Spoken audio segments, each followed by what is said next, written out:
Hello, welcome everybody. We are calling to order the Plainville Board of Education meeting for April 21st, 2025. And our first item will be a Pledge of Allegiance. So let's see.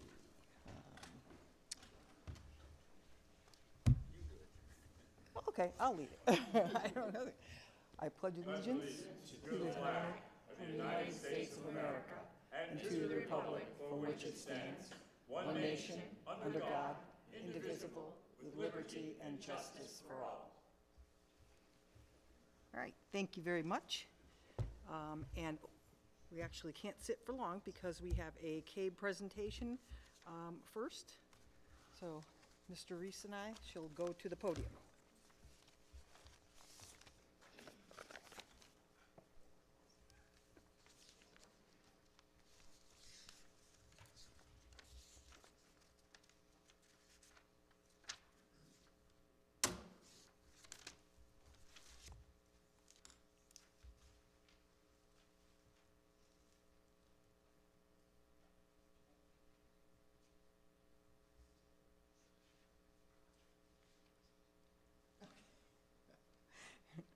We are going to begin by inviting Julia. Is Dennis? Okay, I know it's a double name. You know, it's one of those. Julia is the board chair in Berlin Board of Education, and she's also on the CABE Board of Directors. So she is here to give us some awards today. She has a full bag. Full bag of awards.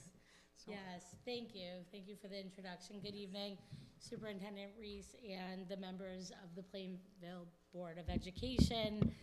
I am Julia Dennis, and I'm here representing CABE. I am an Area 2 co-director for CABE, and we are here this evening to recognize the efforts of the Plainville Public Schools and Board of Education and present you with these awards. In order to receive a Bonnie B. Carney Award of Excellence for Educational Communications, entries must meet all of the following criteria. First, the general criteria, which includes clarity of message, image, and consistency. Second, the specific guidelines of readability, editing, type, format, presentation, design, and value of expenditure. So I'm very happy to present Plainville Public Schools with the Awards of Excellence in Educational Communication for Course Selection Guide. The Plainville Adult and Continuing Education Program Guide is what was submitted. The newsletter, Unplugged Energy Conservation e-newsletter. Social media, the District X account. X, yeah, okay. I'm a little out of the loop. The special project, Tafalon, okay, Summer Fun Padlet, and the district website, so the website award. So CABE has been honoring school districts with the Award of Excellence for Educational Communications since 1975. In 2016, the award was renamed in honor of longtime CABE staff member Bonnie B. Carney, in recognition of her 47 years of dedication to education focused on communications. With these awards, CABE's goal is to identify and honor the hardworking people in the school district for their continuing effort to communicate effectively. So congratulations. So I will take these out. How would you like to do this? This is a big bag. Right, so they're still wrapped in the bubble wrapped because there's glass. We're going to take pictures over here. Okay.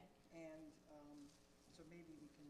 Yeah, and then put them back in. Carry them over there? Yeah, that sounds good. Carry them over there, and then we'll all grab them. Yes. Julia, this is Lynn Davis. That's everybody, right? Hello. This is Lynn Oh, Davis. you were the one who submitted all the I awards. did. Yes. We can get the board to come up, and we'll do a. Yeah. And we can even all hold the. How many of them? There's 6. So pretty much. Be a front row. Come on. Come on down.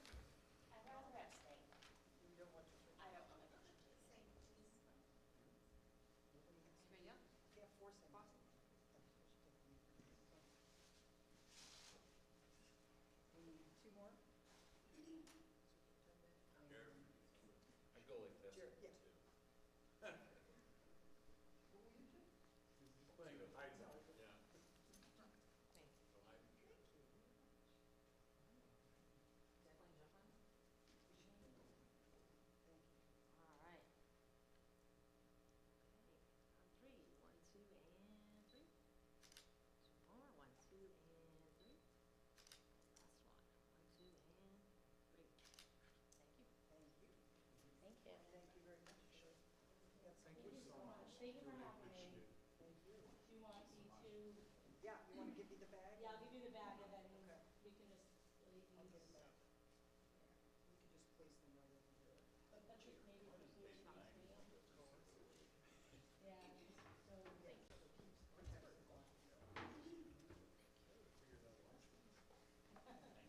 You're welcome, thank you.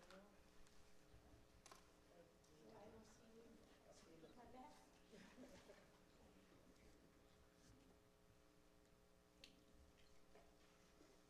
So once again, congratulations. Thank you so much for having me here this evening. And thank you for all the work that the Board of Education and Plainville Public Schools does. Thank you.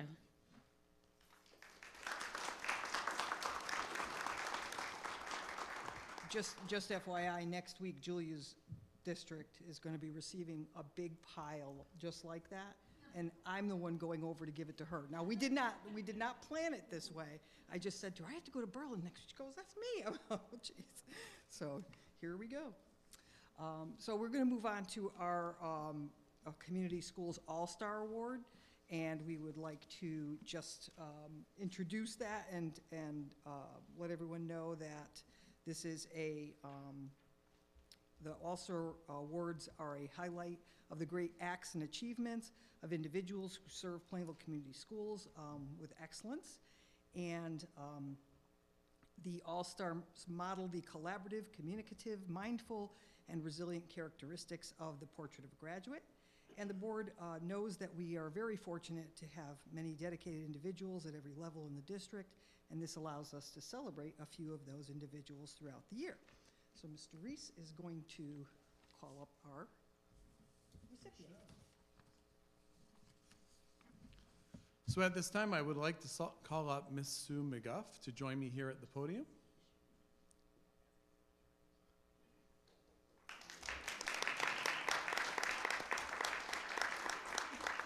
And now we take a few moments to embarrass you and then move on to the pictures. For those of you who have not had the pleasure, Ms. McGuff is our Central Registration Curriculum and ELL Office Professional for the entire district. And if that sounds like a lot, it is. There's a movie that I grew up with, a show that I grew up with called The Fall Guy, which I like to listen to the theme song that went with it. And one of the lines in the theme song goes something like, I'm not singing for you, I'll save you from that, is that the fall guy is the person that makes Clint Eastwood look so good. In Sue, we have a person that fits that theme. Sue is the person that makes the district look so good as she makes sure our registration process is run like clockwork and balancing the support needs of 2 administrators. The nomination is from her colleague, Ms. Whitlock, who is in the audience tonight.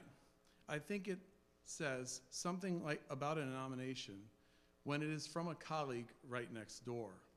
From when I started here in Plainville and until now, Sue has shown me nothing but respect as a coworker. She navigates the variety of different people, personalities, backgrounds with dignity and professionalism as she facilitates central registration. Sue's role includes introducing families to the district. She is their first door that they see as they come and see Plainville for what it is. She introduces them to the pre-K-12 registration process, the adult education process when that's appropriate, and she does this all with a cool composure as she navigates the days where the phone rings off the hook and the emails fill the inbox. She is a wonderful communicator and colleague. There are so many other things that Sue does for PCS and her coworkers. There just isn't time enough in the day for me to continue. She is fabulous, and I am proud to call her my coworker. Thank you, Sue, for being a PCS All-Star.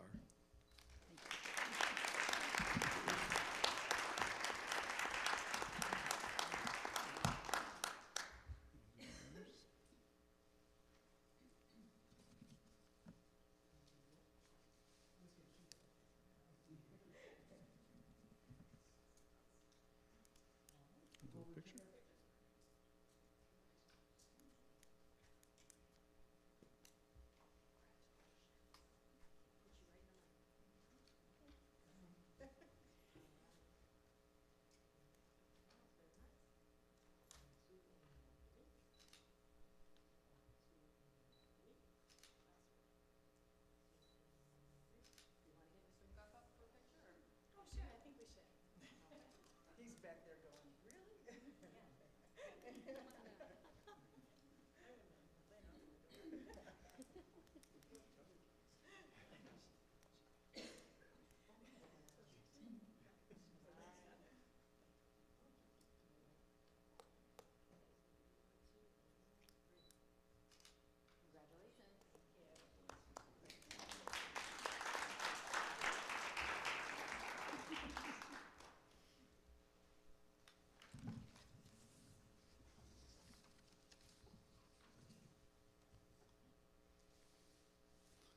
At this time, I would like to ask Ms. Merkel to join me here at the podium.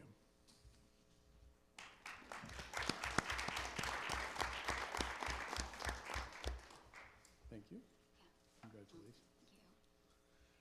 For those of you who have not had the pleasure, Mrs. Merkel is one of our third grade teachers at Linden Elementary School. Mrs. Merkel's nomination highlights something we know, and this is a great opportunity to illuminate it. Teaching is an art and a science. Great teaching is finding the energy to not only commit themselves to doing the art and the science, but also then to find the time and the compassion to take care of the unique needs of students. The parent nomination from Mrs. Grouchot illustrates this perfectly. Mrs. Merkel is a very thoughtful, helpful, and communicative teacher. She goes above and beyond for her students. My daughter has health issues, and despite her struggles, she loves to come to school when she is able. This is despite all the missed days for medical appointments. This is because Ms. Merkel takes the time to explain lessons missed and looks out for my daughter. She is very sweet, and Sophia looks forward to coming to school every day. Ms. Merkel, thank you for being a PCS All-Star for all of your students.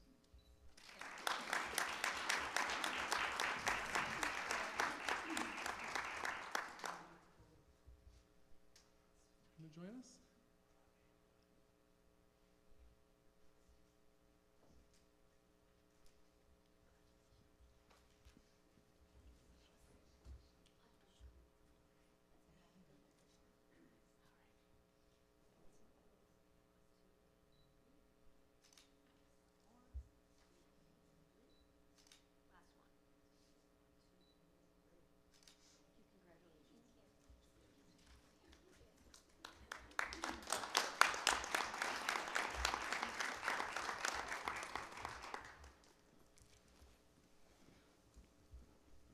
All right, thank you all very much.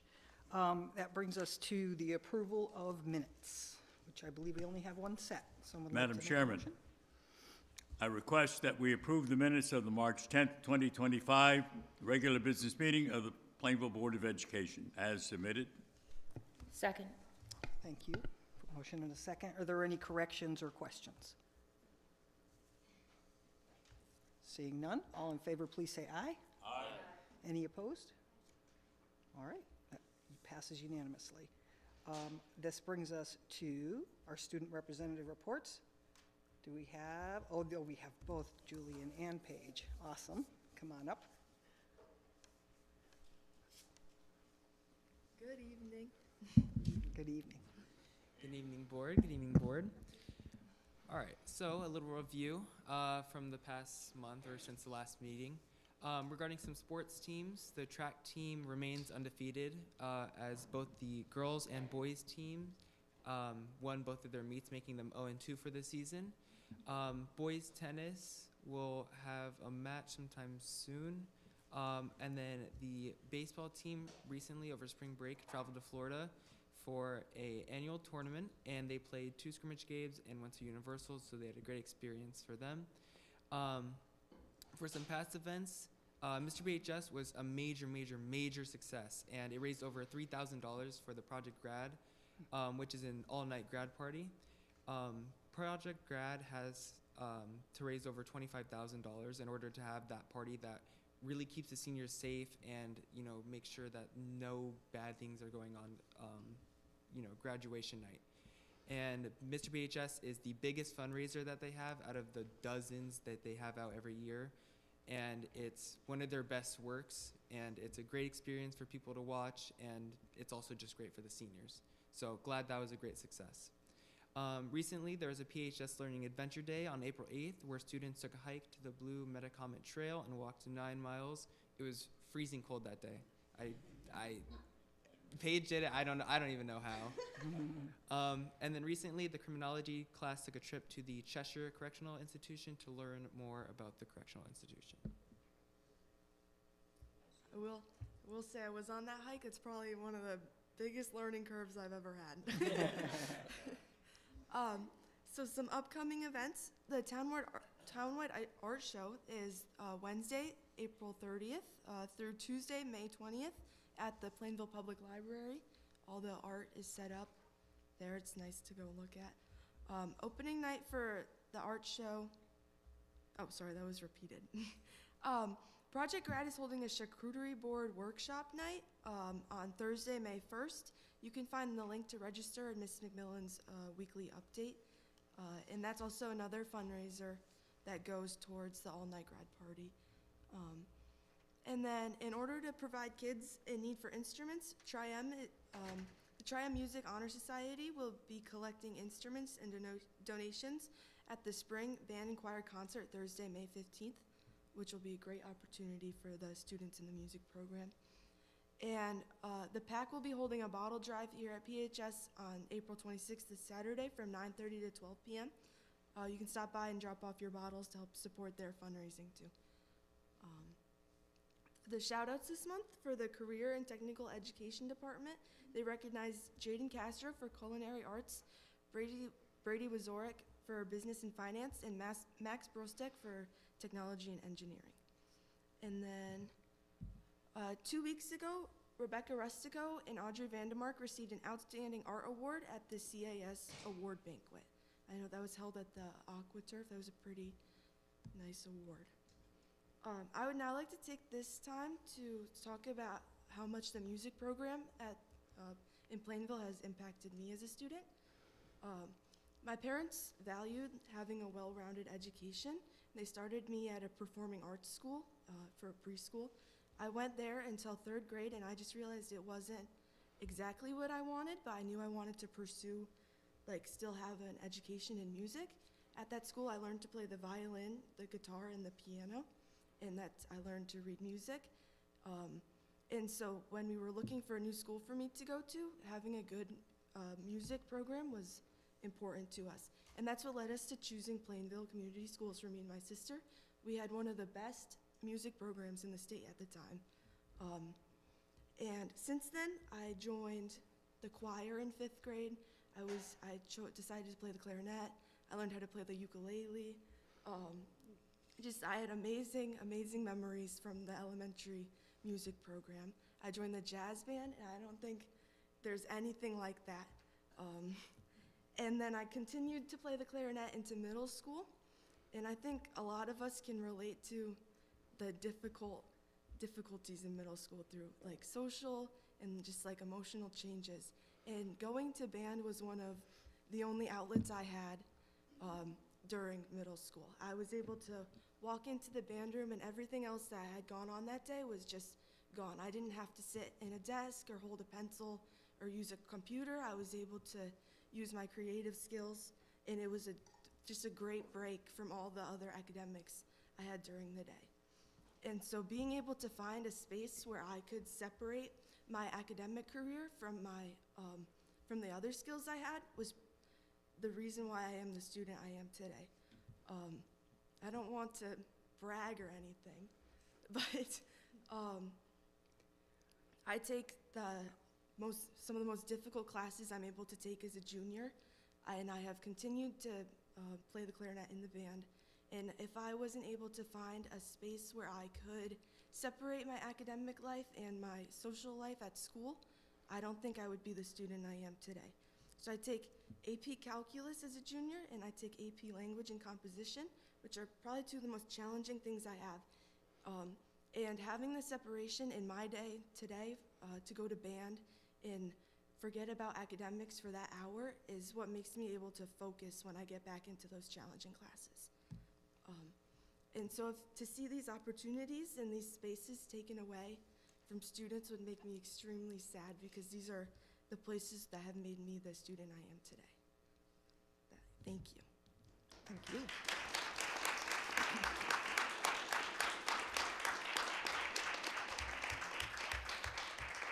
Thank you both, Paige and Julian. We appreciate your input every month.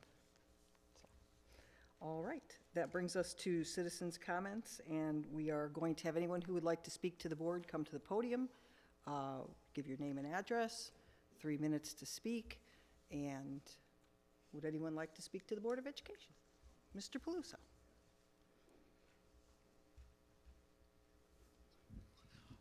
Peter Peluso, 32 Pequot Road. I'm here because I've heard rumors, and I'd like to add what the young lady just said. I've been a music teacher for over 50 years, and I've had band and chorus, and it's in various positions. But I'd like to just a couple of comments, how much it adds. You know, a couple of things that without too much of the specifics, but I've heard might be happening in the middle school. The band that you hear at the high school level, which is probably the most that most people hear, doesn't happen without a feeder program. What happens on the elementary school and what happens in the middle school feeds into what you hear at the high school. You know, if numbers are important, and if you have a good feeder program, the numbers are up, the quality of performing is much higher, which is, for a small town like Plainville, to have the quality that they're having, that you hear at concerts, is amazing. The other thing is, on a personal level, as one of my first high school teaching jobs was a band in upstate New York, and like what the young lady was saying, is like, I remember this girl who went on to become the valedictorian of her class was saying band was fifth period of the day. There was 8 periods, fifth period of the day. And all morning, students were obviously doing their academic, their math, and their English and everything else. And these kids were working in the heavy-duty classes. And she was telling me that, thank God for band, because like when it comes here, it just like after a morning of heavy-duty work, it was really important. And a lot of the kids had that. Also, as a music teacher, when people find out I'm a music teacher, oh, I was in the band, I was in the chorus, we used to hang out in the band room, we used to hang out in the choral room, etc. So it's a very big part of a student's education. So I would like you to, we have a great program. I'd like to see it continue. So please, you know, from the few things that I heard, they're probably not going to work as well. And the problem with these things is that you won't see the results until about 2 or 3 years down the road as the numbers decrease. And then to build it back up again, this happened a number of years ago in Plainville with the band. And I saw it, and it took Dom Tallada, God bless him, took him several years. He stuck it out for several years to build it back up to where it's back. And so I'd hate to see it interrupted. Thank you. Thank you.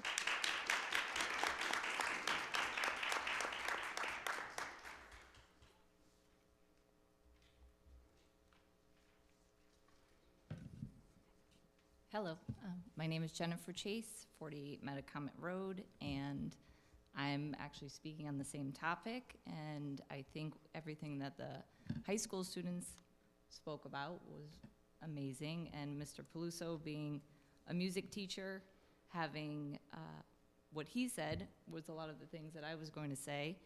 I have both of my children part of the one is in middle school band, one is in high school band here in Plainville. And it is absolutely the highlight of their day and their coursework. And I can't imagine if they didn't have that opportunity and the amount of contact hours that they have. I personally am a visual arts teacher in a different district. And so I see that we are very lucky in Plainville because our middle school students have access to all of their unified arts courses every single year in middle school. 6, 7, and 8, and that does not happen in other districts in surrounding towns. And where I personally work, I have to watch the students choose between taking art or taking music. When they're in middle school, they have to choose between taking tech ed or taking an art course. And it's very, very, very difficult.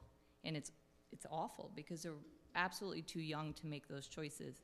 I know that is not what has been brought up, but my fear is it would lead to that if we start reducing contact hour and pulling here and there and having students have to choose, and even having to choose between choir and band. And then what also makes Plainville really special, and you can hear it again from the high school student who spoke, how they chose Plainville, having a marching band at the middle school level doesn't occur everywhere. That's not a guarantee. And in this community, we certainly take so much pride in the marching band performances. I mean, just the Memorial Day parade alone, even if you've never had a child perform in that, and you attend that parade, and it's such an honor to watch them perform, and I think the community would be devastated to see that lost.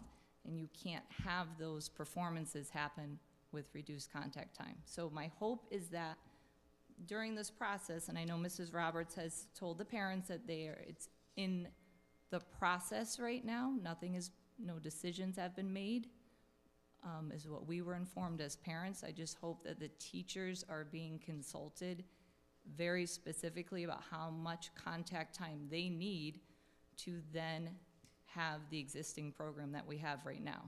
Because even you could say, well, we're not cutting the band program, but if you're cutting the time frame, you can't produce the same performances and have the same results. So anything along those lines, of course, and then the feeder program to the high school, and then beyond, for their career pathways later in life. So, please take all of those things into consideration. Thank you. Thank you, Mrs. Chase.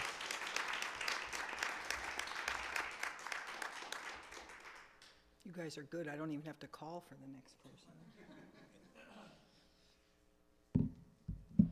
Hello, my name is Nolan Mann, 4 Orchard Lane. I'm a freshman at Plainville High School, and I'm a member of the PHS choir and chamber choir, and I play piano for the jazz band and saxophone for the concert band. And I'm very concerned about how the MSP schedule can negatively impact PHS's music performance. Our music program is very strong and is brought up from practically nothing by Mr. Tolada. By doing this to MSP schedule, it will set back all the progress that we have made. With the proposed schedule, the middle schoolers will not be able to play consistently at school and will not have a marching band. This will result in the upcoming students having no experience in marching, less experience in playing, and our band time will need to be used as reteaching middle school skills. Recently, our jazz band performed at the New Hampshire Jazz Festival, and we represented Plainville. Next year, our chamber choir is going to perform in Washington, D.C. at the 250th Memorial Day celebration. Our band and choir are performing at a high level, and we will lose all of this if the upcoming students were not ready to perform at a high school level. The band room is more than just a place to play. It is a community for our family. I have gotten so many memories and made so many friends from this band program, and it has really changed my experience as a high schooler. Thank you. Thank you, Nolan.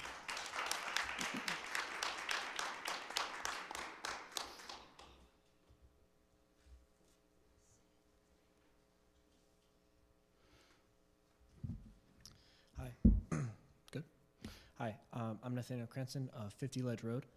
I'm a senior here at Plainville High School. I play alto sax in the concert band, and I play tenor sax in the jazz band. I have played saxophone for 8 years. I started in 4th grade. And I've heard about the new system and the new schedule that's being presented, and I don't see it as a great idea. I look at it as almost an uneducated decision that I don't see benefiting the program. This program for a number of years has been fantastic and something that our town is very proud of, and very it's a very good thing. Throughout my time here, I have had ups and downs. I have had really good days, really bad days. But something that's always stayed consistent is the band program.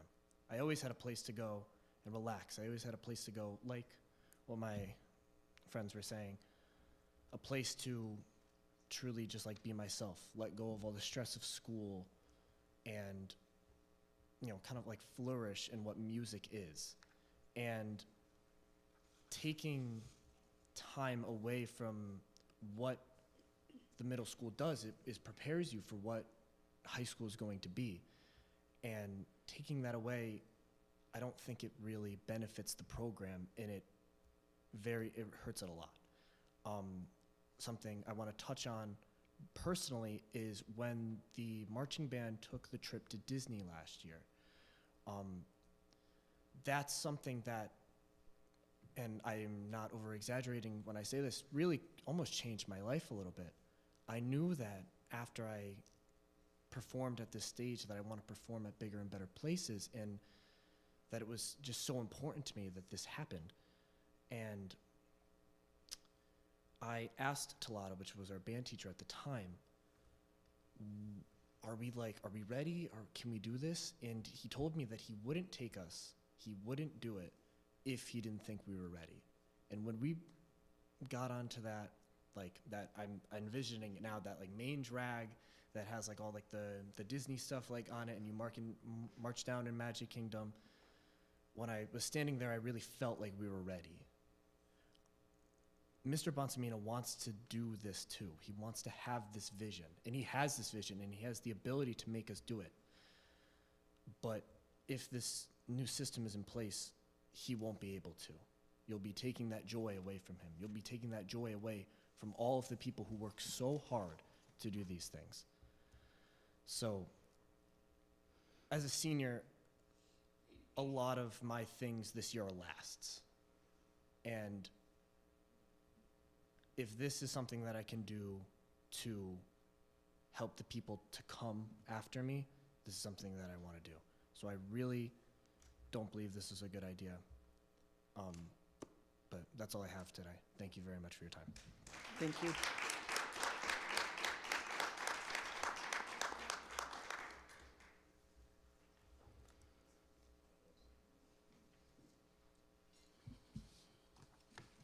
Hi, Daniel Shamula for the 8 Pequot Road. Do I need to spell that? Okay, good. All right. I hope that as a former student and current employee of Plainville Schools, who in the time between my secondary education and employment has achieved undergraduate and graduate degrees in music education, that my words tonight will hold a particular weight. I am more than confident that the recently approved schedule for MSP next year will decimate both the middle and high school instrumental music programs, with not much remaining to motivate elementary instrumental students to invest in their growth as musicians. For the 2023-24 school year, I completed a co-teaching internship in 6th through 8 band and jazz band, which operated under a near identical schedule to the one proposed for next year. The obstacle a schedule of this nature posed to the cultivation of notation literacy, musicianship, interpersonal relationships, and sense of community was impossible to overcome. My lessons consistently comprised 25 to 30 students of varied instruments who met twice a week with one pull-out rehearsal of the entire ensemble once a month, if possible. Neither I nor my veteran coordinating teacher could make rehearsal productive enough to result in performances we all were proud of. It is not possible to provide student-specific feedback under these constraints, which is the purpose of lessons at this level, since a band director's primary responsibility is teaching students how to play their instruments. Continued growth in students' performance abilities is prerequisite for notation literacy and musicianship to develop purposefully in an instrumental setting. These are the skills required for students to succeed at a high school standard when the director's role is solely to lead the ensemble. Students who are not ready for that experience have two options: obtain private lessons or quit if they can't bear the sense of failure and lack of connection with their peers, which is a position we do not want to force them into. When students are frustrated by minimal growth and do not become invested in their own learning, they certainly do not become invested in the growth of the ensemble, which becomes a massive barrier to relationship building amongst them and is detrimental to the success of the ensemble, as music making of this kind is only successful as a shared experience. This gives the instructor another challenge, as students will be more difficult to manage as they become apathetic towards their craft. The performances of our ensembles in my district last year were pitiful, as I was conducting 8-bar exercises from the method book for 6th grade, 5th grade level music for 7th grade, and for 8th grade, we chose to try a piece that was 7th grade level, which resulted in a performance that clearly showcased the ensemble's weaknesses. This is not the standard that Plainville holds for itself. The high school program suffered too, as they strived to play music typical for their level, but massively fell short, diminishing students' confidence, commitment, and the reputation of their music program. I will also note that this district struggled while having quality educators and also does not have a marching program, which is extremely important to Plainville students and families. It is also worthwhile to consider the legacy we should be trying to uphold in our music program, or at least not destroy in under 2 years. I do not need to detail how fortunate we were to have Dominic Tolada take our program to heights most districts only dream of. I would be ashamed as a board member to know that I did not do what I could to continue his work. I also cannot say enough how perfect of a candidate Corinne Diaz is to prepare students to succeed in a program that functions at the level Mr. Tolada brought it to. I see so much of him in Corinne in her pedagogy, content knowledge, rapport with students, and dedication to the arts and community. I believe it would be more than foolish to not provide her the appropriate conditions to support the program she is so committed to, just as Mr. Tolada was. Thank you. Thank you.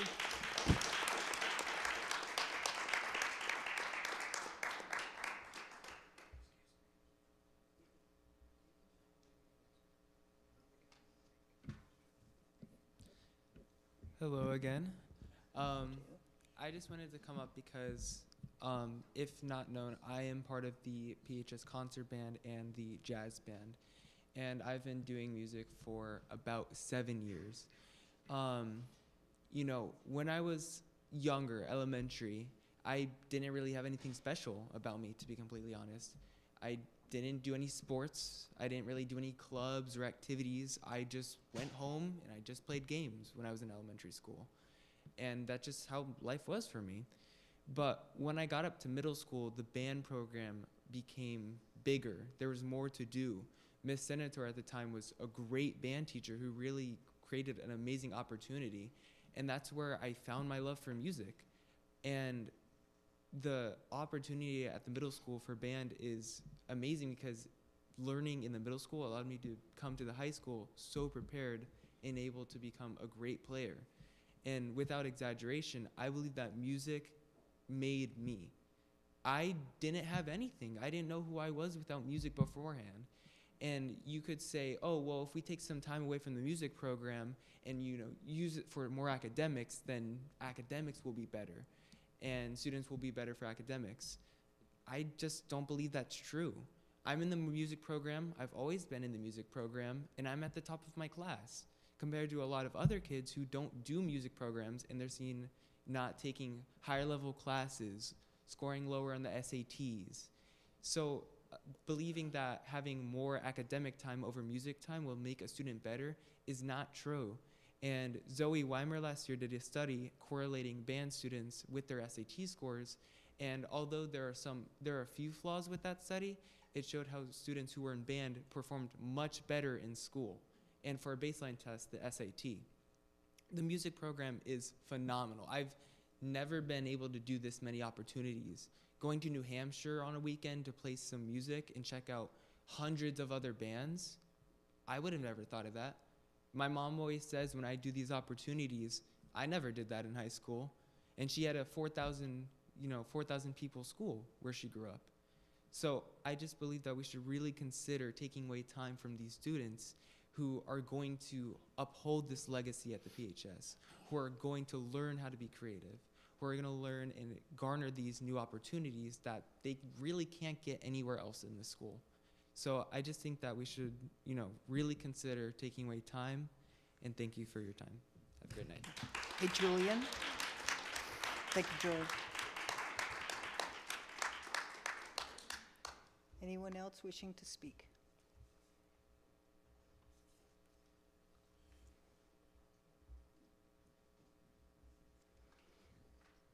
Hello, I'm Laura Meehan for Orchard Lane, and I'm actually here to read a letter that my sister Melissa wrote, but she was unable to be here tonight. But on a personal note, I'm here with my 2 band students today and a former band and choir student myself. And Plainville makes artists and musicians, and we have for so many years like exemplified what an art and music department should be and how high we hold our standards in Plainville. And I've always been so proud of that. That's one of the reasons I wanted to teach in this district. And I also have the privilege of having the art room on the lower level of the middle school. So for the past 14 years, this time of year, I get to look out my window during my plan period, and 200 students lined up, marching, playing in unison, come right across my view, and that's how I start my morning. And I cannot tell you how incredible that is, for them to be able to have that time to get all of them together and practice and perform. If this is your first year at the Memorial Day Parade, if you're new to town, you will be blown away. When the middle school comes around the corner, people think it's the high school. So it's, you know, it's beautiful, it's amazing. It brings a tear to my eye every time I see them. Even when they're not my kids out there, I'm like, I get so proud. So I hope that we honor that, and I hope that we hold on to how important that time is. So I'm reading for my sister Melissa today. She wrote, "Hi, my name is Melissa Sweeney, 40 Glenwood Drive. I'm unable to attend this evening as I am currently at my youngest daughter's first soccer scrimmage. I am a parent of a 5th and 2nd grader in Plainville and very concerned about the proposed schedule changes at MSP. My 5th grader is an absolute music lover. She seeks out anything music and arts related. She has learned 2 instruments, takes private vocal lessons, and is a member of choir and participates in youth theater. She will be a member of MSP in a few short months. This is a kid in which music is a part of who she is, and she was looking forward to thriving with the opportunities that Plainville had to offer. I'm hoping our concerns will be considered as you continue to work on the details of the new schedule. First, I doubt our schools have the intention to harm our music program. However, as we make significant changes, as significant changes are considered, unintended consequences can occur. My understanding that with the plan to remove WIN, it would also remove full band and choir from the schedule. I believe the logic shared was that students will receive more band time due to the extended class period. It was also suggested to group different instruments together, like reeds and bass, etc. As a former Plainville band student of Ed Dickman and Mr. Dominic Talata, I can assure you that this will diminish our program. Grouped instrumental lesson is just not a substitute for what we learn in our full band experience. It is known that there is a clear correlation between music, arts, and higher academic performance. But beyond what can be seen in test scores is all the value that happens behind the scenes. Being in a full band and choir experiences is where the magic happens. The teamwork, collaboration, allowing others to shine, taking leadership, having a sense of belonging, and the accomplishments when it all comes together. There is nothing like it. I can understand administration has much to consider and balance when making decisions, but sacrificing our full music program and virtually replacing it with mixed instrumental lessons would be a huge loss. This cannot be the solution, and I ask you to preserve what we have and not accept any less for our students. Thank you." Thank you, Laura.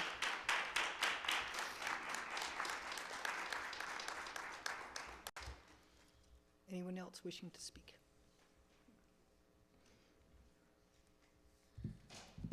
Hello, my name. There you go. Hello, my name is Sophie Meehan. I live at 4 Orchard Lane, and I'm a 6th grader at MSP. I'd like to ask that our schedule not to be changed and not to get rid of WIN next year. As someone with straight A's, WIN is the reason for that because it gives me the opportunity to talk to my teachers and get the support I need to succeed. When I'm not using WIN for academic support, that is when I'm in band and chorus. If WIN gets removed from the schedule, there won't be a time for the whole band and whole chorus to meet together. We need that time as a group so we can learn to work with each other and listen to the other instrument groups. Without full band time, we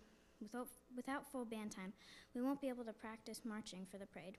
Even though it may look as if WIN is a study hall, it's much more than that. It's time for students to get help, make up work, learn and create from Makerspace, get tutoring from the Honor Society, meet with mentors and guidance counselors, and participate in band and chorus. I hope we can keep the schedule the same or find a new schedule that doesn't hurt the music program. Thank you. Thank you, Sophia. Anyone else wishing to speak to the Board of Education? getting smaller.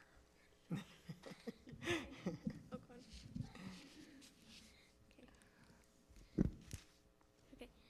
Hi, I'm Reese Landrette, and I live at 21 Webster Street.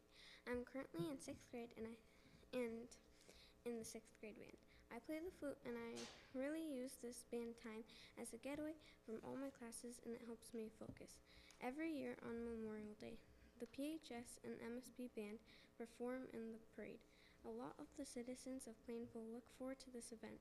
Without wind period with band, we most likely cannot have the joy of playing in the parade. Personally, I feel like the band should continue as it is because this way it is very important. Okay, wait. Sorry. Deep breaths. Continue as it is because this is a very important event, and not only the students' lives but also the other citizens of Plainville. Thank you for listening to what I had to say. Thank you.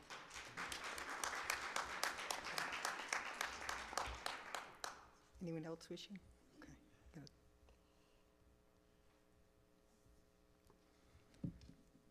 Hi, my name is Samantha Severino. I live at 8 Canal Street, and I'm in 6th grade MSP. I would like to ask to keep Win in full band and full chorus. Some subjects are not the easiest for me, and Win provides an opportunity to get help with a material that I do not understand. And our teachers at MSP can provide that help that we need during this Win period. Without full band, we will not be prepared for the end of the year concerts, and it will be a struggle for the band altogether and learn how to work together as a full band. Win has helped me succeed in my classes. Thank you. Thank you.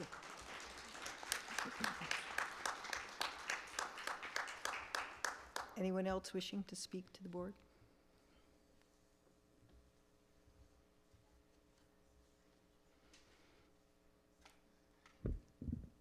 Colleen McGarry for Orchard Lane. You heard from the rest of the family, so I thought, why not, you know? I don't have any prepared marks, so just bear with me. You know, a lot of people came up here and they talked about the importance of music and arts, and I wholeheartedly agree, right? I think we can all agree that that's, you know, kids, the way they learn. I mean, even my parents pushed the importance of music and arts when I was a kid, which is just shocking considering, you know, just kind of the lack of music in my kind of childhood. But they, even back then, they understood the importance and how it helps you grow and develop certain skills. So I don't think that we can kind of take away from that or say that it's not important. And what I'm kind of struggling with in this whole conversation and even how this came up is, what are we trying to solve for in adjusting the schedule? Like, what is the purpose behind it? I keep hearing about, you know, the increase in academic time, but okay, maybe that looks good on paper. My job is one where I look at numbers on papers all the time, and most of the time I call BS, right? That's my job. Vendors come in, they put numbers on the page, and I call BS. And this kind of feels like BS, to be honest. You know, 5 extra minutes, you're destroying, absolutely destroying the band, right? There's no way that we can have a band moving forward. And all of the arts and the culinary, you're gonna increase the number of students that these teachers have to put in there and teach. How are you gonna do that? How are you gonna have 25 kids in a class with X-Acto knives or with bandsaws? It's just, it just doesn't make sense to me. So I truly hope that, you know, in all of this and all the people talking, that this is revisited and we kind of go back and look at what we're thinking about and go back to the way it was. Thank you. Thank you, Colleen.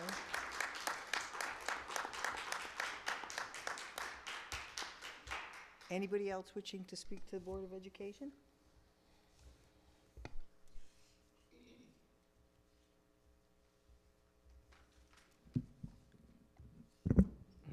Hi, my name is Josie Severino, and I live at 8 Canal Street. I love music. I love listening to it and playing it, and also singing it. I also struggle with some subjects, and Win helps me so much. I really do not believe taking away Win. Thank you for your time. Thank you, Joe.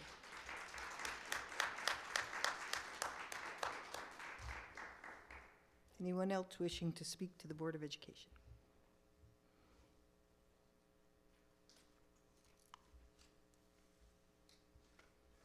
Hello, my name is Christy Perry. I live at 8 Canal Street in Plainville.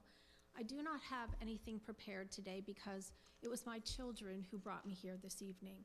They are the ones who came to me and said, "Mom, we have to fight to keep WIN alive in our schools." They are the ones who are telling me that they thrive in getting that extra help when needed. My children are not as outgoing as some, but they rely on having WIN to help them get the extra help that they need. Sometimes my children have trouble focusing, and WIN is a period where they can ask for help without feeling put out of place, without having to struggle after school when I'm working full-time and they're home by themselves and they don't have anybody to ask for that extra help. They thrive on it. My child, one of my children, has been improving so much this year, and I believe that WIN has been a great part of that. And I truly, truly hope that you reconsider changing and taking that away, because I believe that it's important for all students to have that opportunity to get the extra help that they need without feeling slighted or embarrassed, where they can't figure out a way at home if they're alone and they don't have anybody to turn to. So I thank you for your time. Thank you, Chrissy.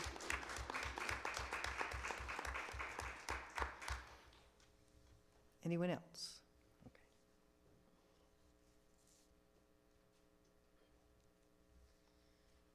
Devin Landrette, 21 Webster Street. Hi.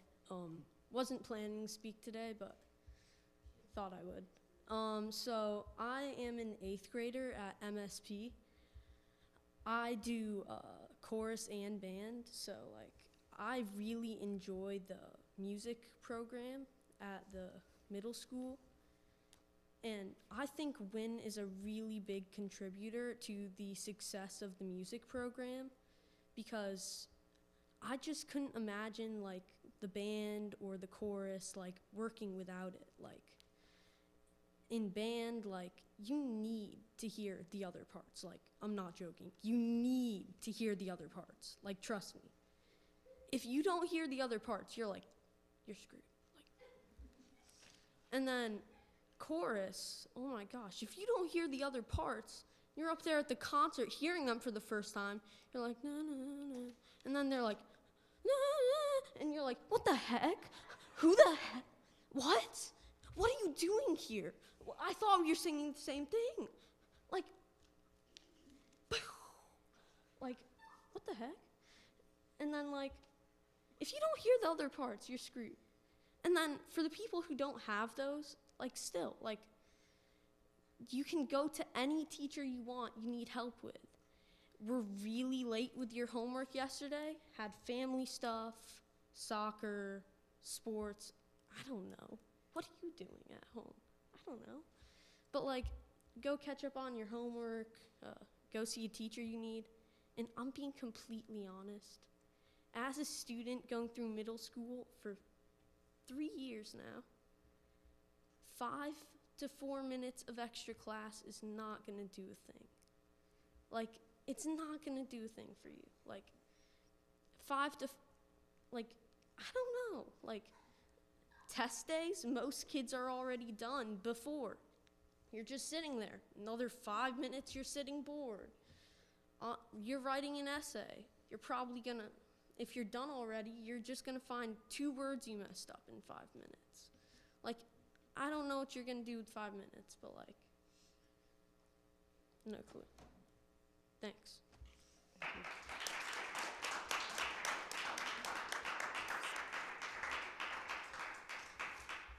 Anybody else wishing to speak to the board?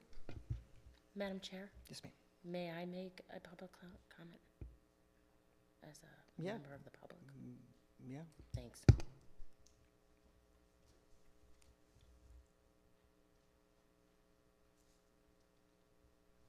Is this still on? Okay. Cassandra Clark, 39 Pierce Street. I am surprised this evening, very surprised. I have a daughter in the middle school, and this is the first I'm hearing of this schedule change. I am stunned that I do not know about this. I knew that there were changes proposed. I had no idea that this is what was proposed. My daughter relies on WIN because she is in chorus and in band.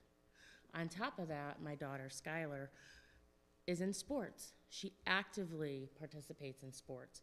Sports is not even talked about this evening. She sometimes has soccer games for travel and for MSP, and she goes from practice to home. And if it wasn't for the study hall, and she says, I did my homework and win, it's okay, she would not be able to do those extracurricular activities. I'm also very proud of the fact that Skylar has been on the honors roll for 3 semesters in a row, and that would not be happening without this portion. So, I just want to tell you that I do agree with the general consensus. I am a little disappointed, but going forward, I hope that there's a little bit more transparency. Thank you.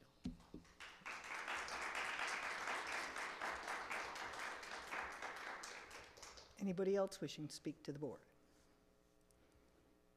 Anybody else wishing to speak to the board? And last, anybody else wishing to speak to the board? All right, we'll close public comments. Thank you all for coming out. We do appreciate your input, and we just, if it's your first time being here and speaking to us, we generally do not respond or react to information. This is something that we take into advisement, and that's what we will do. So we appreciate you coming out, and thank you so much. This brings us, we do not have a council liaison because there's a council meeting this evening. Takes us to our superintendent's report. Mr. Reese.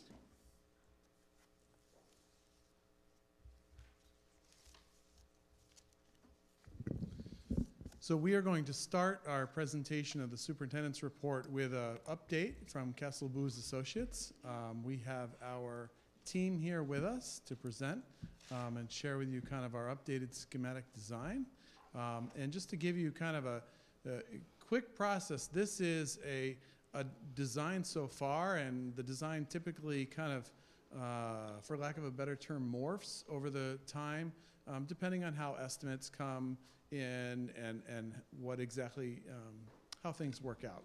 So this is the first run, and we wanted to share with you some of the highlights. So I don't know who's on first, but I'd like to introduce to you Jennifer, Kate, and Paul. And they are apparently trying to figure out who's coming up here first. Good evening, everyone. I'm Paul Dominoff, principal and architect at Castle Booz. Jennifer Manjali is architect and project manager for the project. And Kate Jessup is also an architect and an educational planner. As the superintendent outlined, we're here to give a quick update on where we are. We've put a lot of effort into the schematic design phase, which is now being budgeted for the first time. There's a lot to do ahead of us, but we thought it'd be good to just quick update of what we've done to date.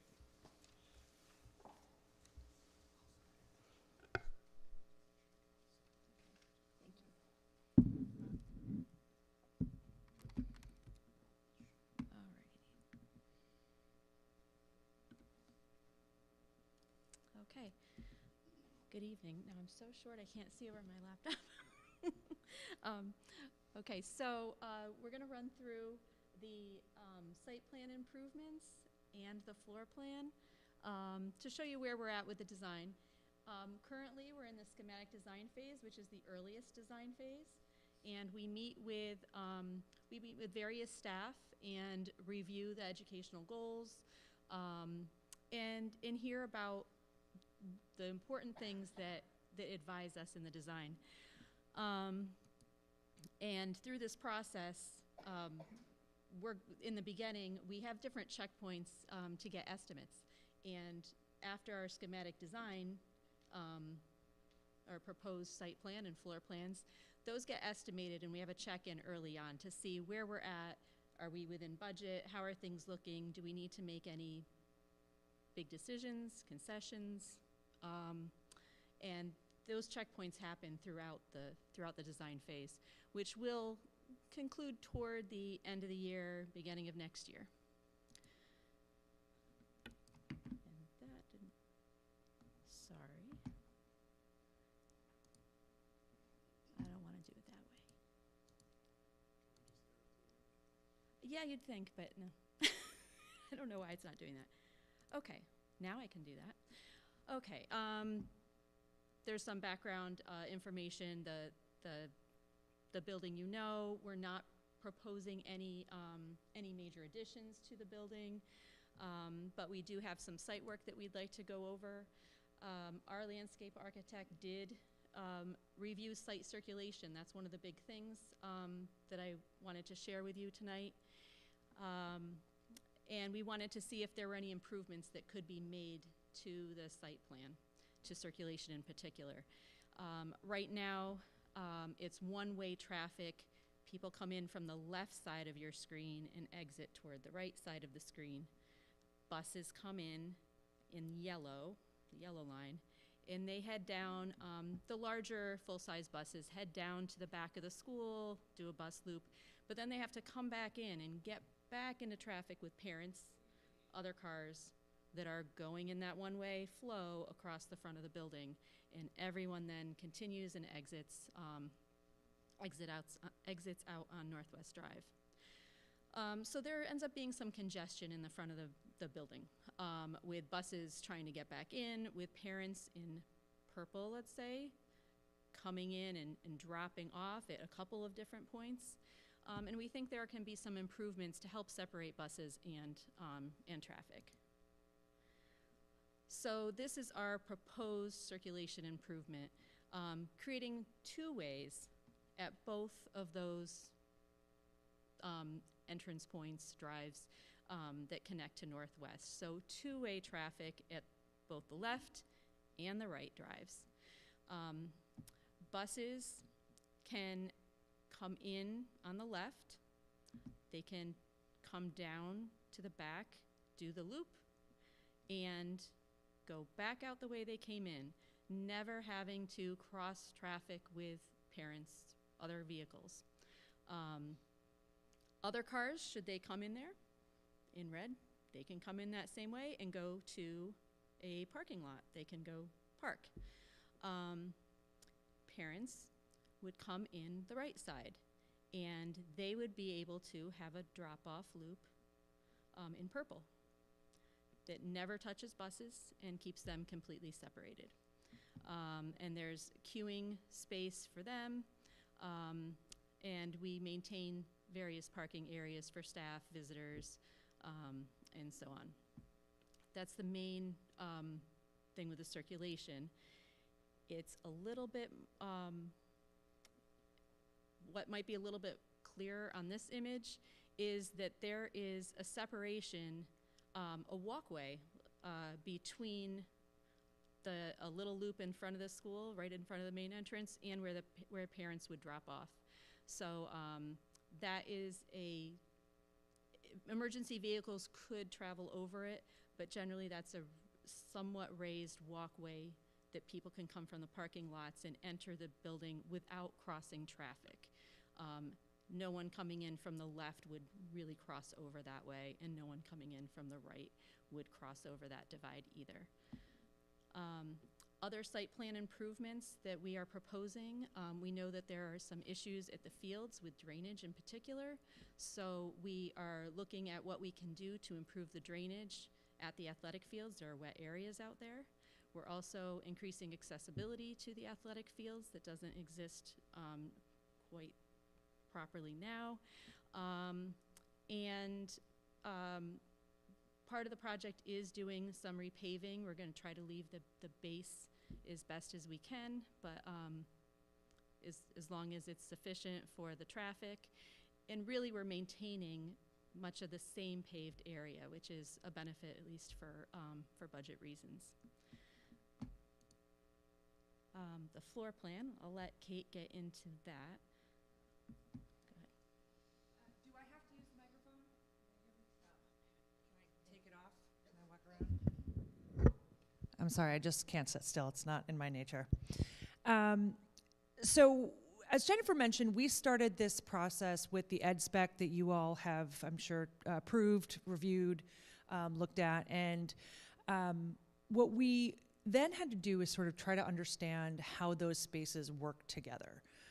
Taking it from a list to more of a bubble diagram. Who wants to be next to what to support your curriculum and what the future of your schools might be.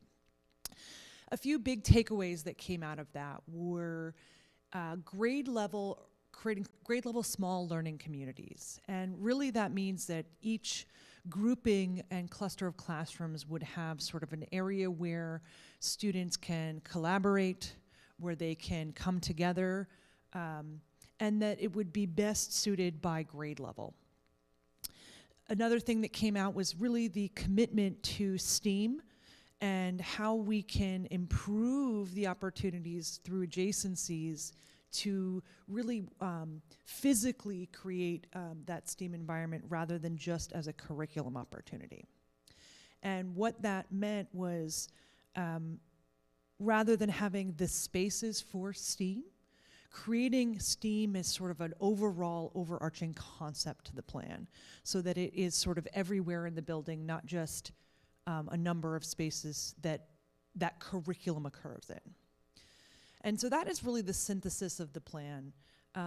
For the most part, we are utilizing the existing classrooms. We are sort of shuffling a lot around to make the budget work, to align with that, but to create sort of what the concepts that we talked about, the grade level groupings.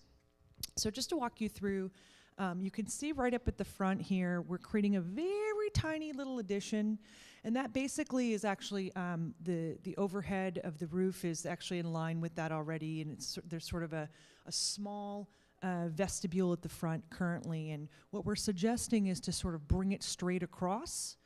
That allows us to incorporate a new security vestibule, which aligns with current practice for safety and security, where folks would come into the building, would be only afforded the opportunity to go into the main office. So once they were buzzed in from the outdoors, they would essentially be forced to go into that main office. They would not be able to go into the school as they currently do before they enter into,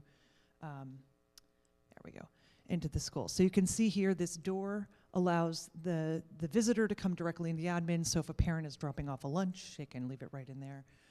That's where they would be badged and ID'd. And then, you know, assuming they were meeting someone in the school, that person could either come meet them or they could go to wherever in the school that they would want to. This area in the front here is the administrative area, which has sort of the basic principals and assistant principals and the support spaces and the conference areas to support the sort of running of the school. Next to that, we have a new nursing area, which has an exam area, resting for cots for students, office space, waiting area for that. What this plan doesn't show is we're actually proposing a door directly to the outside from there.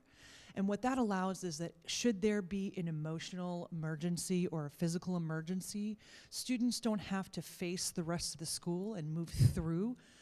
The principal explained to us that when that event does happen, a student needs to be taken out, the rest of the school kind of goes on a mini lockdown, so that student has the privacy and the dignity afforded to them. So by allowing an outside door there, which would bring you right to that loop Jennifer was describing, it'll allow potentially an ambulance to drive right up to the front and the student would come out. Or if it was just a student walking out because they were ill, they could exit out correctly. It's a very simple thing, but it allows a lot of flexibility in care of students. To the right of that, we have a new guidance area, which also incorporates social workers and psychologist offices. And then to the right of that, that's the Connection Special Education Program. It's a suite of spaces. So you can see they move first into the passage area, and there's small classroom spaces as well as the larger classroom spaces to serve that program. As we move back to sort of the front entry of the building, you'll see what I think is the most exciting change to the school. And that is the incorporation of this sort of STEAM hub right at the front when you walk in. Where currently the media center is, or the library is, we're actually proposing to bring those STEAM spaces right up to the forefront. You'll see that the names of those spaces are a little different than the ones that exist currently in the school, and that's because as we learned more about the programs and the teachers and how the programs are delivered, it's really more of a fluid movement for a lot of these educators between different types of things. So we talked about having a lot of visibility so that students can be iterating, they can be doing research, they can be working on a project, they can, if let's say whatever they're working on, they need to spray paint it. Well, you know, they can go right into the art room, really solidifying that STEAM connection by physically connecting.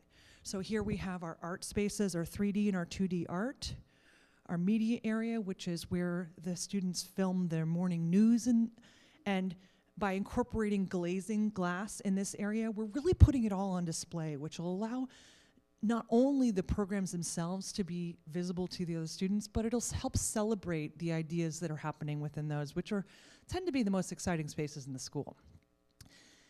As a result of taking over that library, we were confronted with, okay, well, where do we relocate it? We thought a great opportunity is to, as we work to increase the area of the music, and I'll get to that in a second, we actually found that the media center could be right up at the front of the building. Again, that sort of research and development, that R&D type of experience.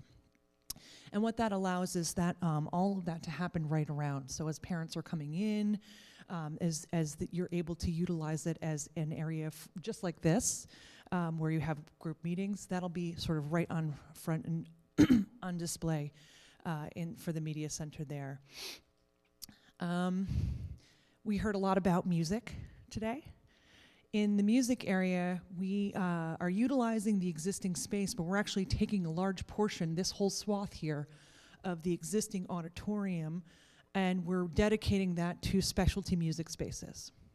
The band room itself is increased in size from the existing band room by 27%. So I was hoping those folks were here still so they could hear that. I thought they'd be pretty excited about that. And that, again, is to support what we heard was a program that could support 100 students at some time. We've also increased the size of the chorus room, added those dedicated percussion and keyboard spaces, and practice rooms in there. As we sort of move across the plan, we have the existing gymnasium with the storage areas. We're proposing a change here where right now the girls' locker room is over here, and because the way locker rooms are used has changed over the years. Most children are not changing into a set of clothing for PE. They're just sort of going in, they may be storing their backpacks. We're able to condense locker rooms into more usable, so they do still have a shower, but one, because showering is not really occurring for PE. They'll have bathrooms and they'll have changing areas and lockers, but they're smaller than they were before. And so both of them open up directly to the gymnasium, which also allows the PE instructors a little bit of oversight onto those spaces. You can see across the hall, we have the PE office, and it really starts this health and wellness zone of the building. So we have the physical therapy, so that would be for your students receiving special needs services, but also for adaptive PE, you know, that adjacency to the gymnasium could be a great benefit for that program. We have some special education offices, OT, and testing space in that end of the building, as well as what we're sort of taking that small gym, which is underutilized right now, and we are changing it into that sort of suite of wellness spaces. We have the family and consumer science with the kitchens, paired with a health classroom dedicated, and a fitness room. So that will allow greater opportunities of Rather than it just being PE, it really becomes more of a wellness wing and program in the building. On this area, we have one grade level cluster, so let's call this 6th grade, because that's sort of how I've been thinking it would be. You'll see that there are 2 teams, each having the 4 core subjects. On this level, we also have the ELL and a teacher planning is one of the things that we heard that was a need for collaboration between educators. So that teacher planning area would allow a little more flexibility in the traditional classroom, so that if Miss Sally is not using her classroom for 2 periods a day, there could be opportunities and flexibility in someone else being able to come in and use the program. It just creates additional flexibility, which I think ultimately creates value in your building. And it allows the teachers to come together in this space. Again, you know, that's their common planning time. That's where they're able to put their personal belongings. So knowing the classrooms are a little undersized compared to what would be built brand new, it allows some stuff to come out of the classroom and go into that teacher planning area, and for them to have dedicated space to work on lesson plans, et cetera. Right in the heart between the 2 portions is a team collaboration area. So that's where we talked about the small learning communities, that hub where multiple classes can come together.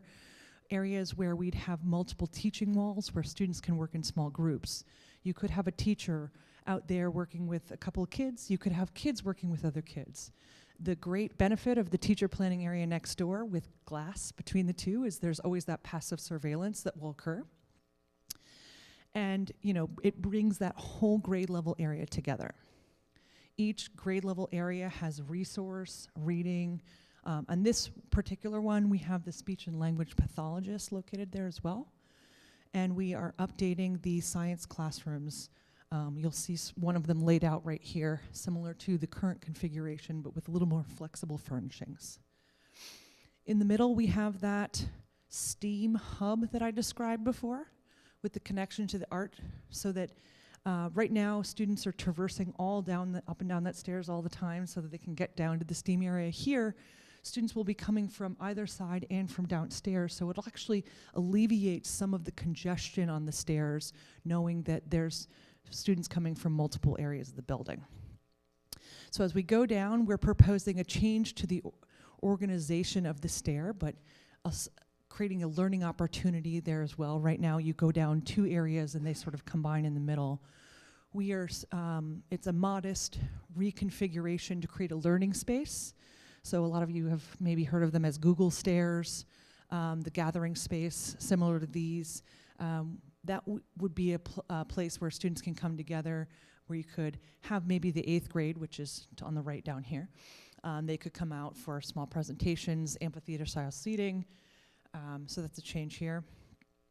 We have, and I didn't mention, their toilets are being conceptualized, but they are in the same areas as before from a cost-benefit standpoint.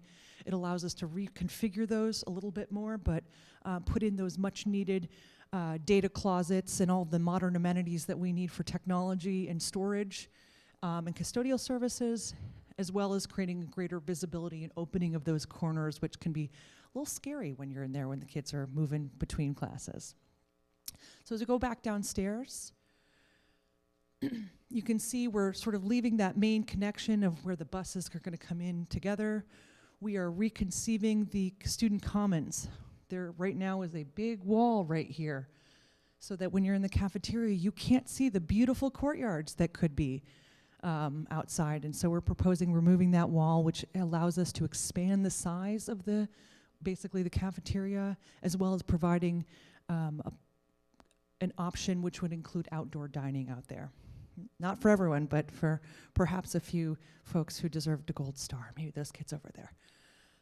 On the right-hand side of the plan, this is where the 8th grade is. And I think of it as the 8th grade because there's a little bit of a difference here. They're on the lower level, so they don't have that direct connect to the STEAM spaces as they do upstairs. But what this does is it has a small fabrication lab. So they're right up the stairs, or down the stairs from those spaces. They will still have their courses occur in there. But as an 8th graders, you're preparing them for a little more independence as they move into high school in the next year. So having that Fab Lab, which we're showing a glass operable wall opening up to the team collaboration area, that'll allow students to do a little bit of tinkering and a little bit of independent work outside of the classroom time that they have upstairs in their programs. You can see the same thing. We have our 2 teams worth of classrooms down here. We have our science. We also have 3 classrooms for world language, as well as our research, our resource space. And we also are looking at enabling. So as we think about phasing, we have the opportunity to reconfigure some space of district storage to allow that to happen. But we're really just getting into those conversations with the construction team, and we'll have more in the coming times that we're here to see you folks. So with that, we're really excited that we were able to utilize your existing building and create a space that we think supports all of these wonderful ideas that were shared with us in the, sort of the bridge between the ed specs and the building itself. So happy to answer any questions if you have them. I don't know if you have anything more to share, Jennifer. Madam Chair, I do have a question for the first floor, please.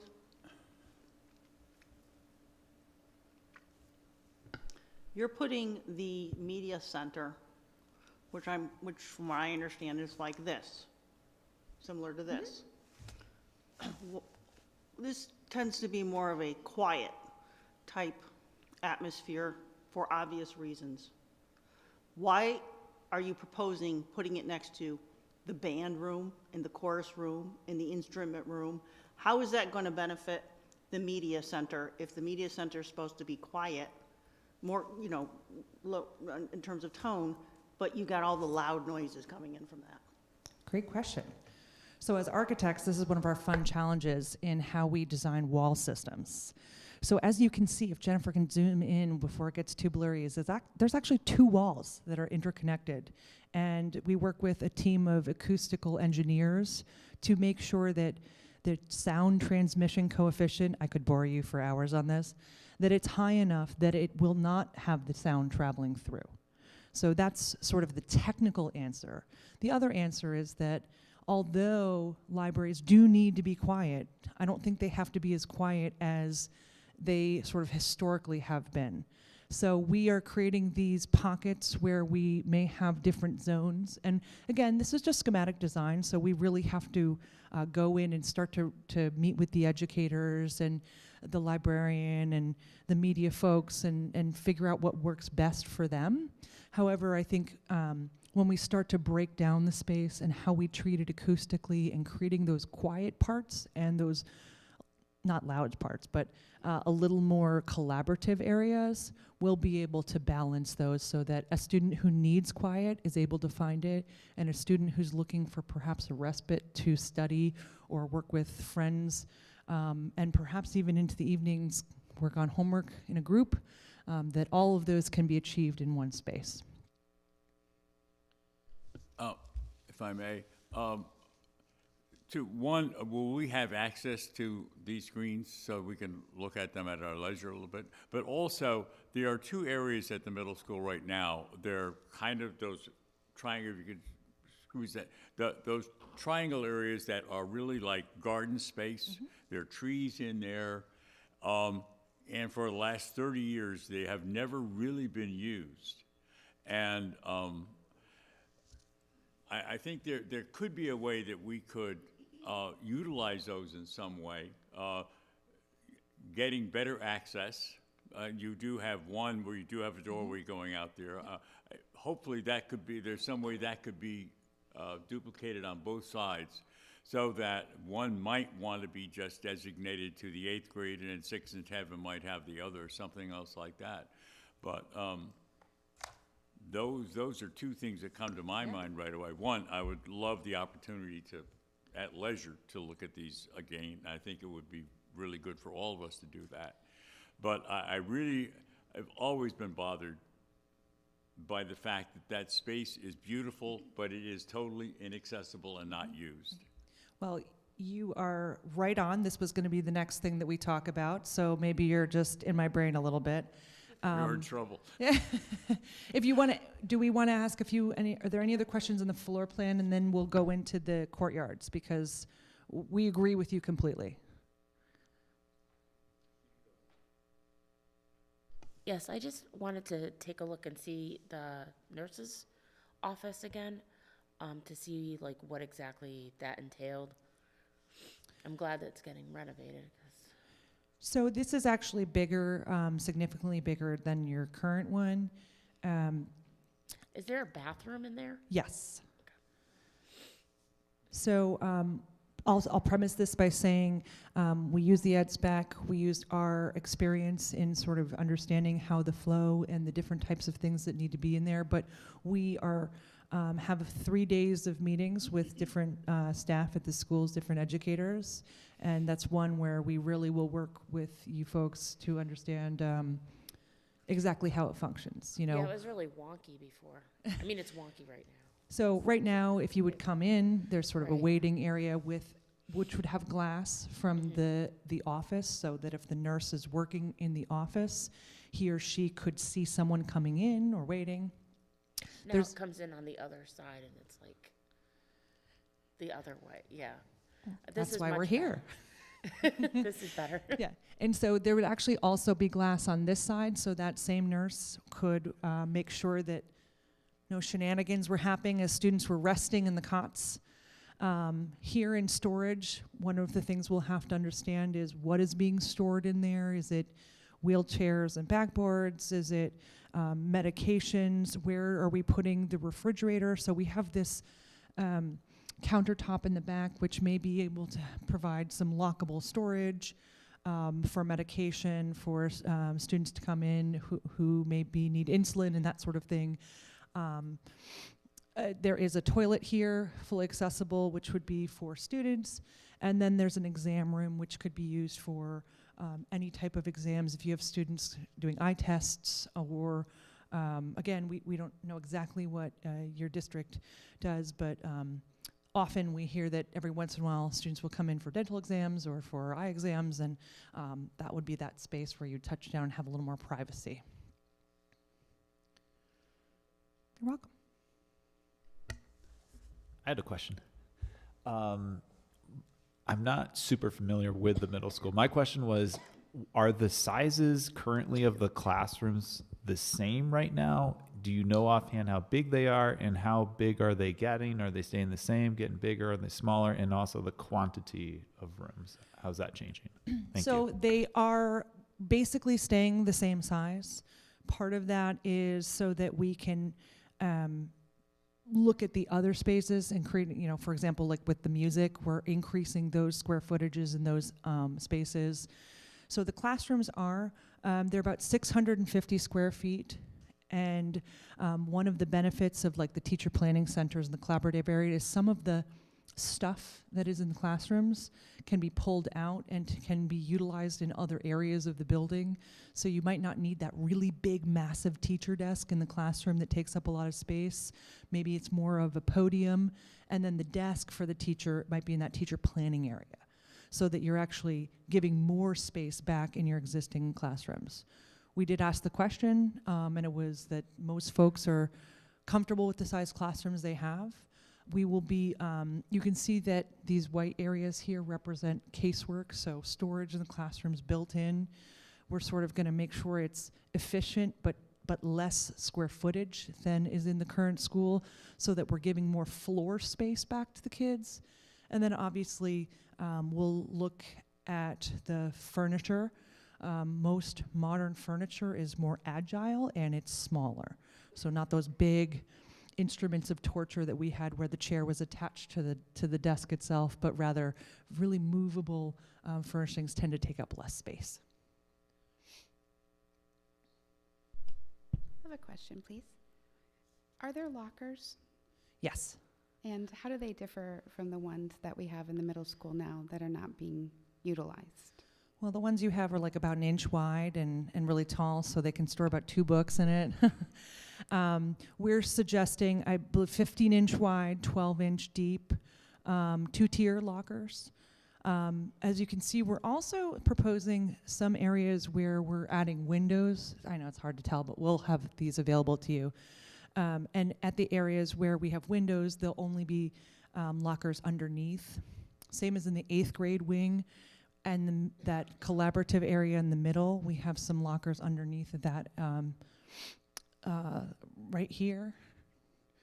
Because there are not lockers down there, so those will be, they'll all be new lockers, but they'll be in new locations on the lower level, given that that's not traditionally been general classroom space. Will they access them with the standard lock, or will it be something modernized that the students might be more apt to utilize? Great question. We haven't gotten that far yet.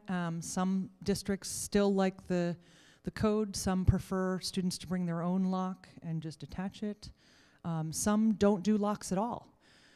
So it's really up to, because it's your property. It's the district's, the community's property, which eliminates some perhaps storing of things that shouldn't be in lockers. But we'll get to that at a point. We have right now a budget item based on a standard locker. But whether they go with the different types of hasps, that won't be a major issue when we go to pricing. The other benefit of the lockers is that now, since we're in teams, they won't be really far away. So kids will be more likely to put their stuff in there, knowing that their 4 classes that they're in their team are sort of right in the same area. So just one thing, and this could just be my perception, the doors in and out, upstairs and actually down where you're right there, is there the number of those doors changing? Is that exactly the same? So we try to utilize the existing openings. It's challenging on the lower level because the spaces were used for different things than classrooms. We were more successful on the upper level of utilizing the openings. We are going to have to dig in a little bit more. We had folks in the school last week while hopefully everyone was getting a nice relaxing week. And we just need to make sure that when we're thinking about the frames, the doors themselves, that we have the accessibility and that we're able to put in them, because it seems from the plans, and I haven't looked that closely, that they're really built in there, and so it may be difficult to replace the frame, et cetera. So that's still to be determined, but the goal would be to reuse the openings as best we can to save the dollars for the kid stuff, the important educational improvements.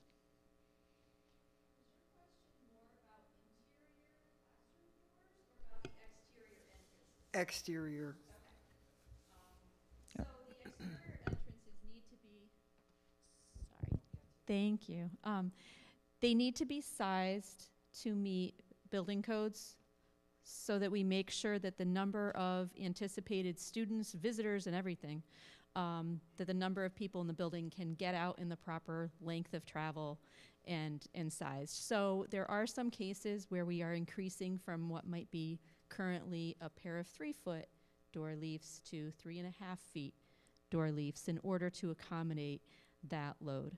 And some of the code calculations have changed since it was built originally. So that is part of what we do during this whole design phase. So there will be some minor changes, most likely. And we do plan on replacing, we're trying to budget for replacing exterior doors and hardware and interior doors and hardware. So, and just to be clear, there is a man trap is created at the front door entrance, just like we talked about in the design early on. So I'm not sure if that was part of the questioning, but one of the security issues of the school was the fact that there's really only one set of doors. And so that little purple area and across there, that is a new set of doors that allows for additional doors. So just in case that didn't make the translation or wasn't clear by our response. Right. So in my head, the reason I asked that question is because I thought there were I don't know, I think there were 3 sets of doors across the front, and now I see what looks like 2. Mm-hmm. And so I'm thinking, is that going to really go from 3 to 2? Okay. I think would be almost imperative, because the higher traffic area is that lower area, because that's where the buses and everything, everybody goes in and out through those doors. So that they would have to be at least as large and as the ones on the upper floor. Right. And I think they are now, but I could be wrong. Right. So, and currently, as the superintendent mentioned, you can communicate through intercom here, currently, through intercom and be buzzed into the building, but we're trying to create better access control and a man trap with the new design. What I'm showing on the screen is actually your original design drawings. And we are incorporating this space, which is exterior right now. We're incorporating all of that into an addition at the front so that we can be better with the man trap and communication with the main office, access control, and that whole thing. Okay. I have a question about, if you want to keep that picture up. For the SRO, I see only one door. Why isn't there a door to the man trap area that may be just available through the inside to be able to go out? Why, I would imagine you might want 2 doors? Well, I think we'll certainly be meeting with them to understand their needs. Typically, we have just the school that enters in, or the door that enters into the school, knowing that if there was an emergency, they would just sort of go around. But ultimately, if the SRO is looking for that relationship, we will add the door. You know, it may be a window too, you know, something along those lines.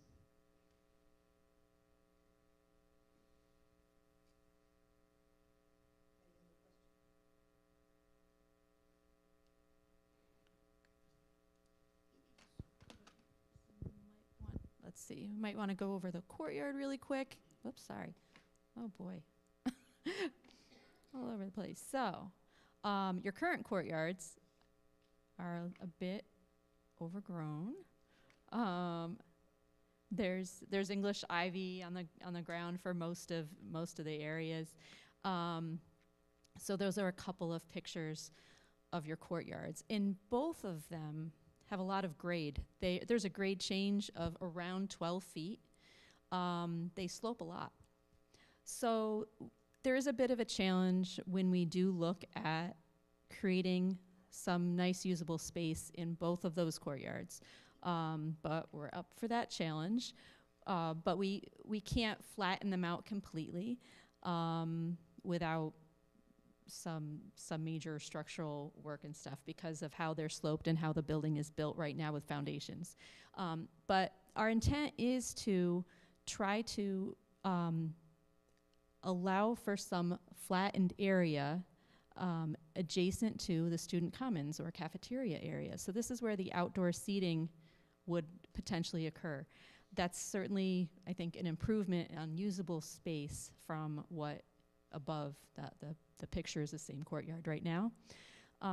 So we're trying to create some flattened hardscape area, some outdoor seating, probably in order to help tier and keep the grades, because we do have significant grade change. There will be a couple of seat walls, so kids could sit on the walls as well. There's another, in a way, retaining wall that could be sat on. And we're looking at low maintenance fixtures, furnishings, and materials. So the hardscape area, some synthetic grass, so that we wouldn't need to have mowing in there, and potentially some rock area too, up in the back in the higher elevations. So this one would be accessed from the commons, the west courtyard, from the student commons and cafeteria. The east courtyard lends itself nicely to be an outdoor space that could be used by the 8th grade. So its access is from the 8th grade wing. And the, yeah. Do we have it shown? No, it's hard to see. So that can be accessed from the collaboration area within the 8th grade wing. And some oversight too with teacher planning and some other spaces nearby. So I think that lends itself to some good space for 8th graders. You know, as they move up and again become more independent, they perhaps would have the bonus of having this outdoor space to use. Unfortunately, the courtyards aren't graded in a way that we can utilize them at the upper levels without some significant changes. That would, yeah, we'd lose windows. I mean, that's a whole other story. So these are both accessed from the lower level. Okay, any other questions?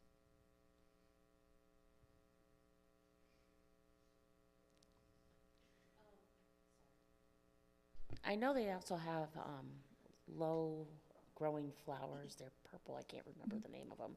That's good for, instead of mowing, they basically will stay all year long. They're might be okay, pretty.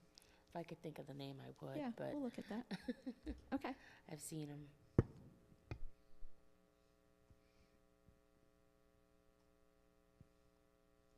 Okay.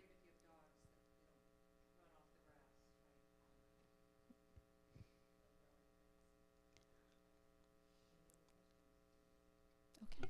All right. Well, thank you very much. Thank you. It was great to, yeah, great to see what you're thinking.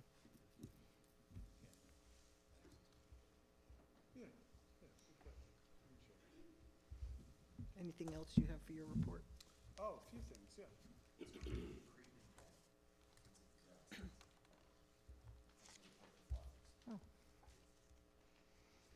So we are trying to stay as maintenance-free. Maybe some of you aren't, or I don't know who knows what, but what I learned here is that all of our grounds are handled by the grounds crew of the town.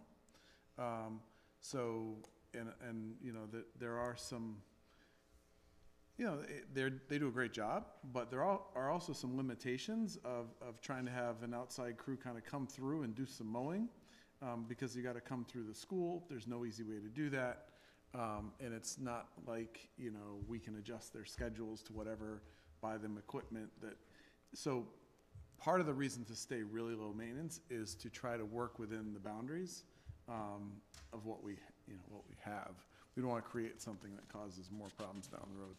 I just want to appreciate the KBA. I told them, 7:10 we would be into it.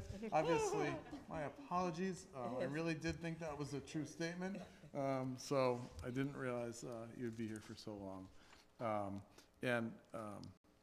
So we had a town council meeting at the same time, but I will just say that Mr. Ciroli has been extremely helpful and has been working really hard. And one of the things he's been working very diligently on is getting the contract set up for Downs Construction, who is our construction manager at risk, and getting that contract done. They were awarded the bid, and they have already started engaging and have been great partners for us, just as KBA has. We're very excited about hearing next steps. The only other thing I would just add is we're still waiting to hear back about the state grant. We don't anticipate any issues, but just the state grant and the special legislation that we talked about, we're still in the process. But we're very appreciative of KBA's partnership in the work we've done so far. Thank you. All right, the budget presentation. The budget vote is on April 29th, 2025 at the Firehouse. There is an FAQ on Plainville Community Schools with all of the budget information. Just to remind you a little bit, there's some additional personnel for security to have consistent security throughout the district, and also to support our students with math instruction. Just to go do a quick, give you a piece of the budget that you've seen this before, so there's nothing new here. But just to kind of, in context, The majority of this is in salary, where most of that salary is the increases to contractual increases. 88.3% is either salary or benefits, and a large piece of that is that health insurance increase of 9.9%. So that is, it kind of gives you the picture. We have not, things like equipment and utilities and repairs and professional services have really stayed pretty close to the same. Transportation and tuition also are up some, but in the big picture, you can see kind of that's where all the resources are. So I just thought it'd be helpful for you to have that because it feels like it's been months since February. On the date calendar thing, April 24th, this Thursday at 6 o'clock, we have our superintendent showcase, and we've changed the format a little bit to try to help people move through it. So we're really excited. We have a whole host of individuals. We sent something out tonight. We'll send something out tomorrow night to try to encourage people to come. There's no sporting events in town happening Thursday, just happens to be that way. So we're really excited that we think we'll have a lot of people showing up to see our students' talent and see all the great things happening here at PCS. I'm saving my capital information for our chair. So you hear a lot in the news about the state Department of Education at the national level. And so just to share with you what we're being told. First of all, we're meeting regularly with the commissioner to hear about kind of how that impacts us. Will there be an impact? Are there things we need to do? Currently, we're being told that the funds are all still supposed to come our way. They may be administered through different departments at the federal level, but that's all still being worked out. And as far as they can tell, there's one small grant that could have the potential to,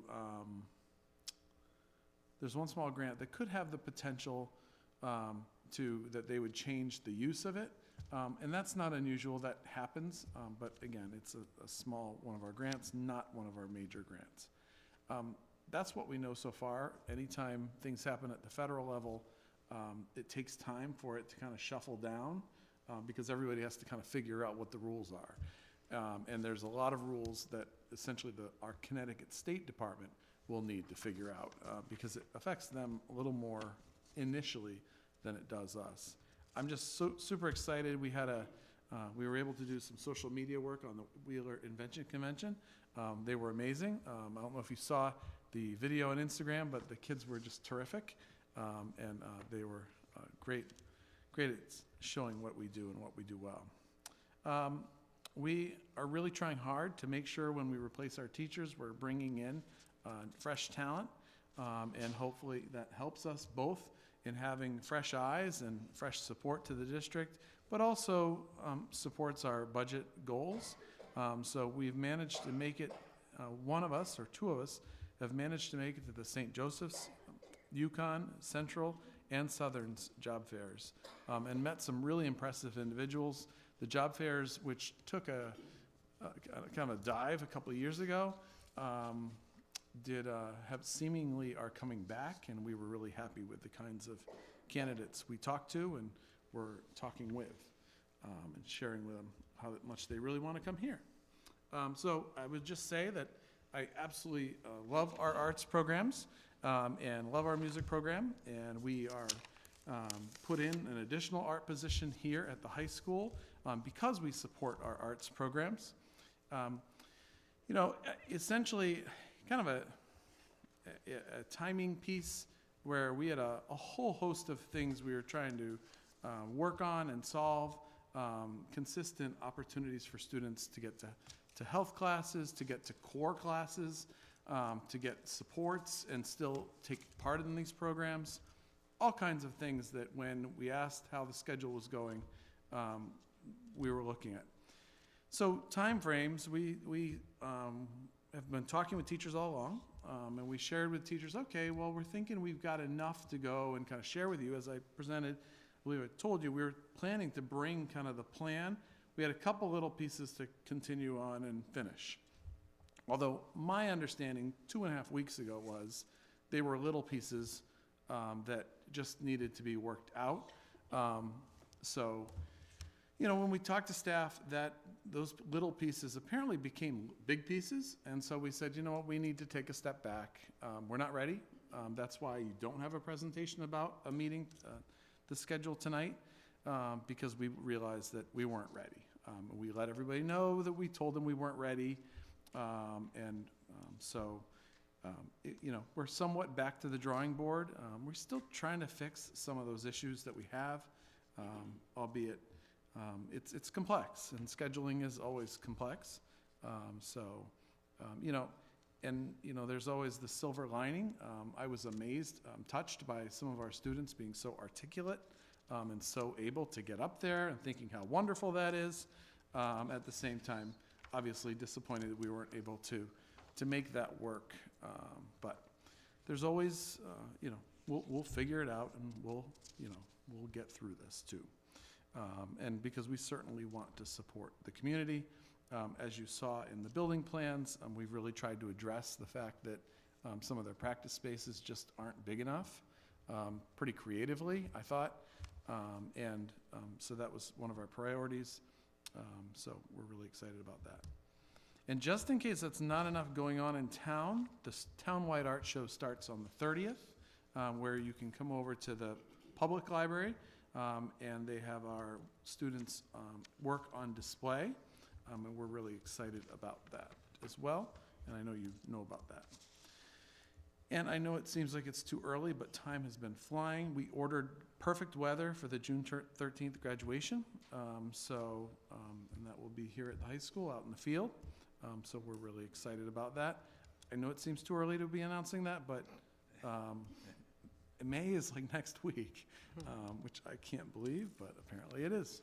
So that is my report. All right.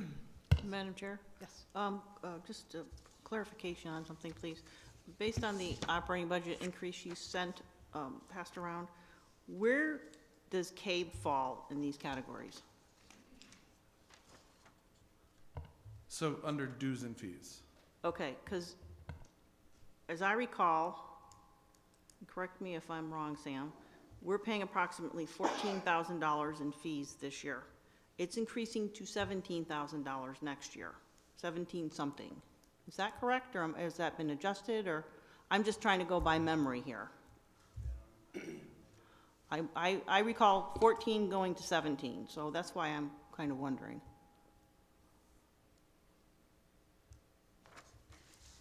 We will look that up for you. Thank you. So.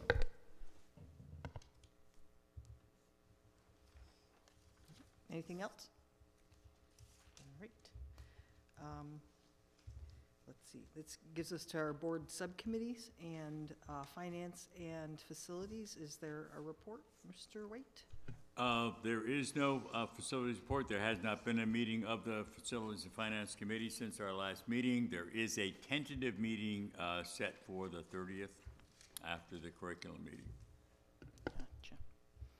All right. Policy Subcommittee, Ms. St. Lawrence?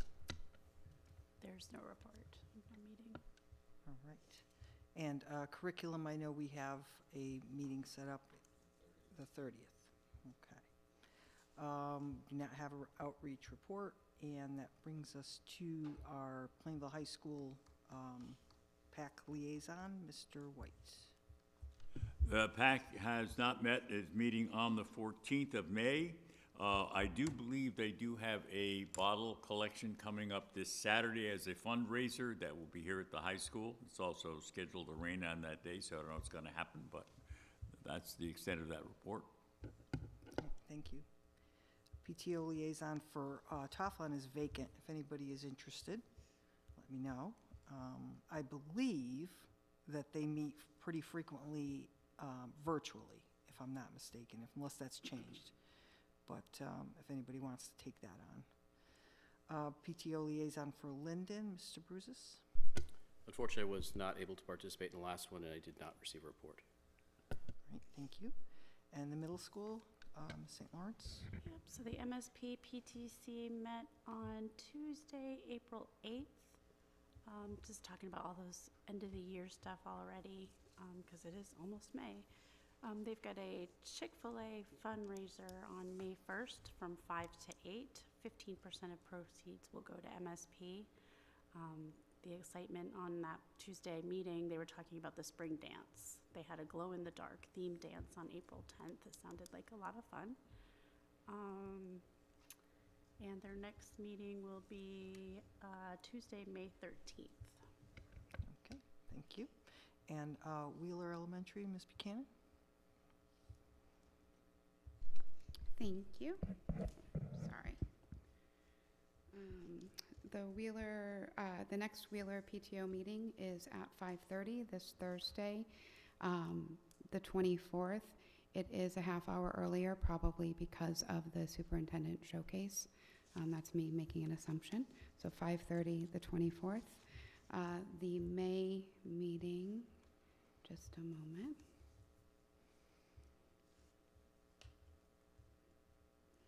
The May meeting will be 6 p.m. on the 15th in the library. And just some important dates coming up. The 5th grade picnic is going to be on Monday, June 9th at Norton Park. The 5th grade promotion ceremony will be on Tuesday, June 10th at 6 p.m. And field day will be on Monday, June 16th with a rain date of Tuesday, the 17th. And that looks like the most important bits. Thank you. All right, thank you. I have no correct council report, and the chairperson's report, I just did want to mention, we had a retreat with the town council at the library on April 2nd, where we looked at the projects, kind of similar to what we had done the last time with them all on the wall, and I believe everyone got a email with all that information, so it's good to look at that and kind of know where we're headed, what kinds of things are, are on that, are on the docket of having to get done, what's proposed for this current referendum, which is, do you remember the date, Mr. Reese, is it June? June 5th, you think? Because that's a Tuesday. Yeah, it has to be a Tuesday. I want, oh, look at, what is it? June 3rd. Thank you. I knew that Mr. Soroli was here for a reason. We had to ask a question. Thank you. Yeah, so there will be that referendum, and that's a start of, what has to be done. There is a $1 million bond for board, for board projects, and I think we need to be able to have a little bit of conversation we'll start at finance and facilities with those projects that are proposed and look at prioritizing things.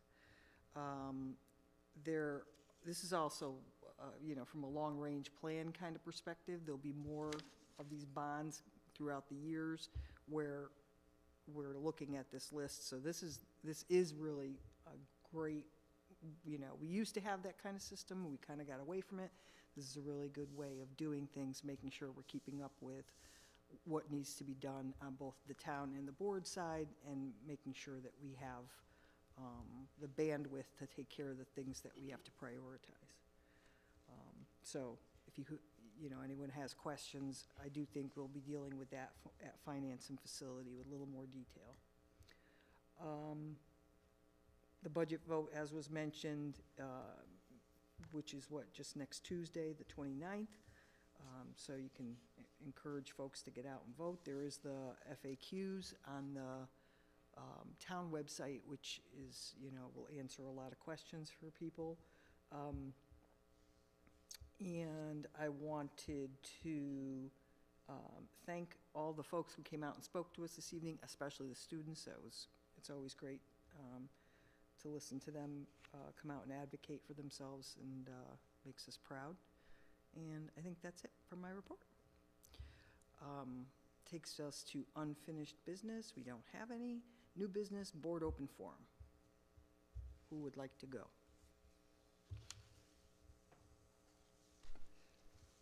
Madam Chair? Yes. So I would like to start by saying I appreciate everybody that came out tonight. It was very informative. Second, I would like to share with the board and the public that I made a mistake. I approved a budget that gives money to CABE, and I don't believe any of our funds should be going to an organization that continues the diversity, equity, and inclusion process, encouragement, and basically is not focusing on our president's goals and true leadership. The Connecticut Department of Education, I believe, is mistakenly not enforcing the directives that our president has put forward. The U.S. Department of Education was tasked with taking action to eliminate DEI starting in January 23rd, 2025. And instead of following these directives, CABE not only encourages it, but also through lobbying, supports it in Hartford and with our legislatures, and is basically hijacking any conservative movement. And that is, in a nutshell, what I'd like to say. Thank you. Okay. Anyone else?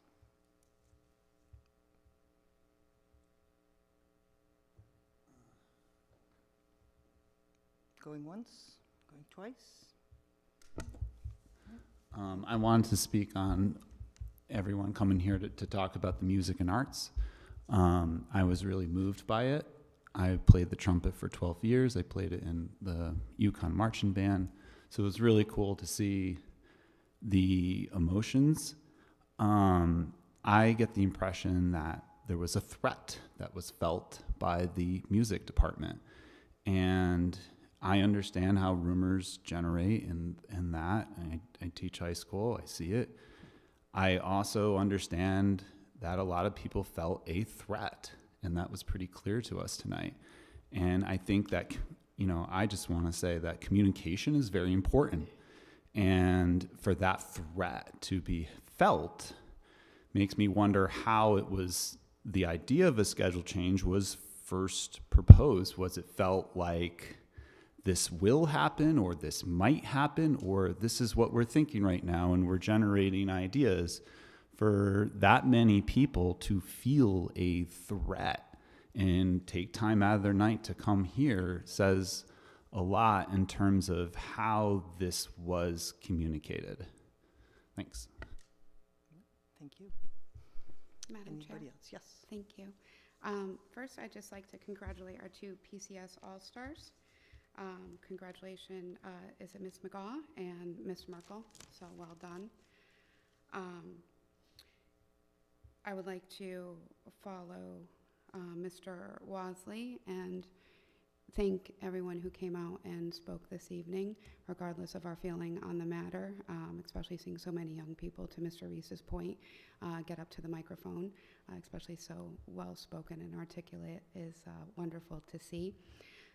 As someone who started playing an instrument in 5th grade and got accepted into university because of what I learned in the Plainville school system, because I agreed to play in the Salve Regina band, I really think it's what got me into college. So I don't take this lightly, so what I'm about to say is important. I also marched down Main Street in Disney, changed out of my cheerleading uniform into my polyester outfit with plume so I could participate in that field show. So there's no one who takes it more seriously than I did. Still have my flute under the bed, say I'm going to donate it every year and can't part ways with it. So I love that these students are passionate. My concern is when having grown up in this town and knowing it got its nickname as Rumor Mill, when I learned something on social media, on Plainville Talks, what I don't like to see is information, and especially students and parents, be upset by something that has not been determined, finalized. A threat is a very strong word, and I think that I want to take that very seriously, because I don't think you'd say it without meaning it. I just can't imagine that that's where we're at in this process. I think that we do need to be able to have conversations, and sometimes those conversations are hard, and sometimes you need to have conversations to get to improved outcomes. So if we're not allowed to have outcomes without them, or discussions without them being perceived as a threat, and them ending up on Plainville Talks and upsetting children without anything has been finalized, I have a concern as a Board of Education member and as a town resident. So I'd like to give our teachers, staff, and administration the benefit of the doubt that we would know that something was going to be, something especially as important as this program would be, some of the words I used tonight, taken away. I mean, very strong language without actual facts is concerning to me. That's my bigger arching issue tonight. So thank you. Madam Chair. So from my point, I'm a bit blindsided. So I don't follow the social media stuff. So I had no clue what these folks are talking about.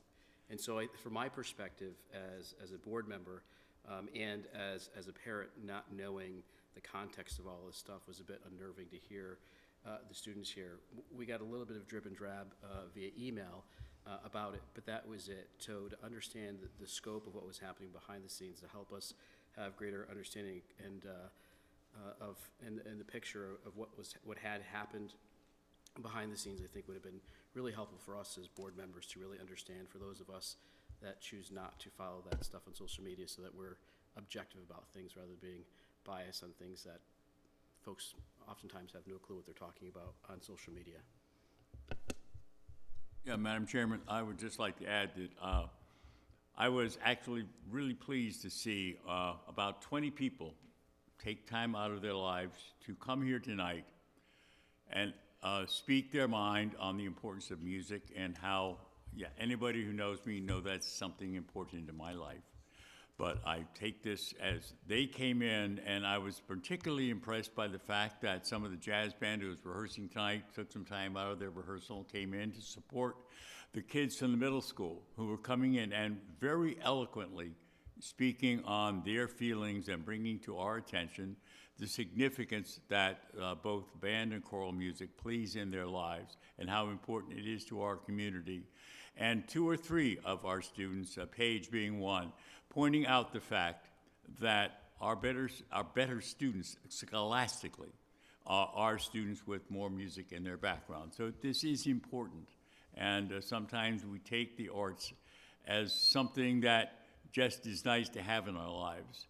And I think if we stop and contemplate on it and the importance of it and how it brings all cultures together, that art is an essential form of our life. And it is, in fact, also a part of science. The art of science and the science in music are very essential to our very being. So I was thrilled. So many times we have our meetings and I look out, as we do now, and see no chairs. And the most important thing that happens in this town, it is our job, is education. And I'm glad to see that people are becoming concerned and focusing in on this essential part of our species' survival. Anybody else? Madam Chair, in regards to what was commented on by Mrs. Buchanan and Mr. Bruises, the only thing I can say is we are sitting in these chairs.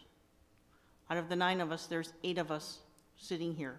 We're sitting here because the people of this town requested us to sit here and represent them. I have a landline.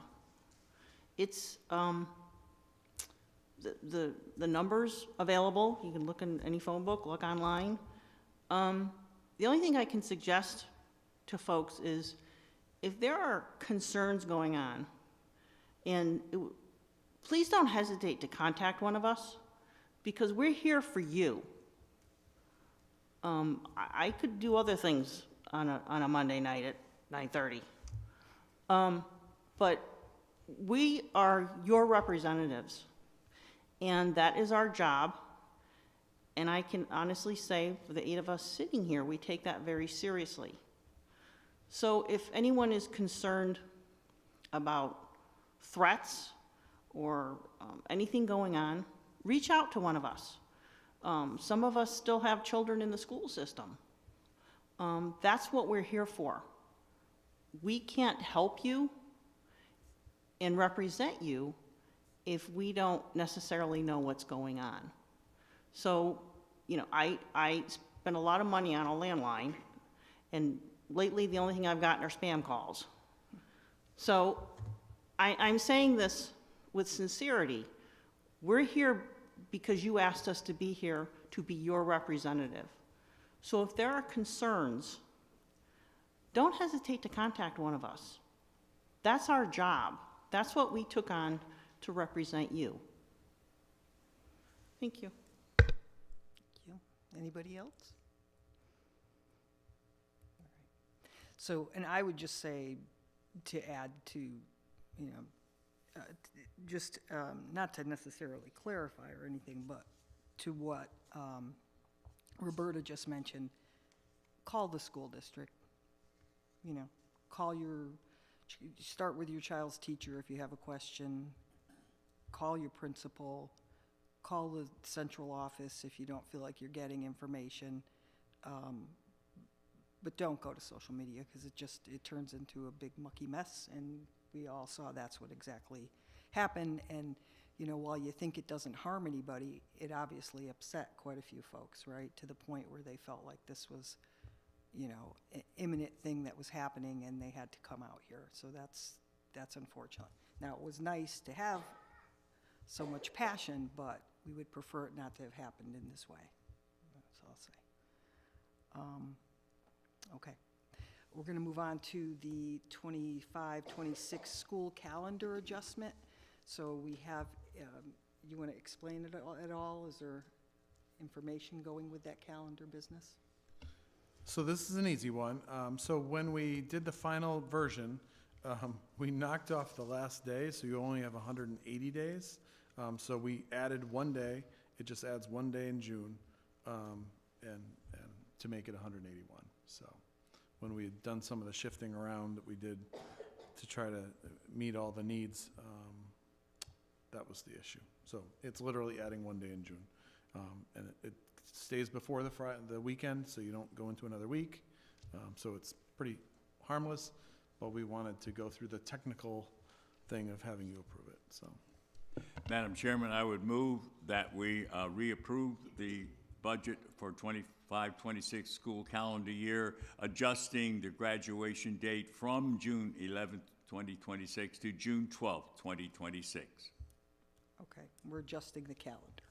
Okay, is there a second? Second. Thank you, Jared. Any questions on this? All right.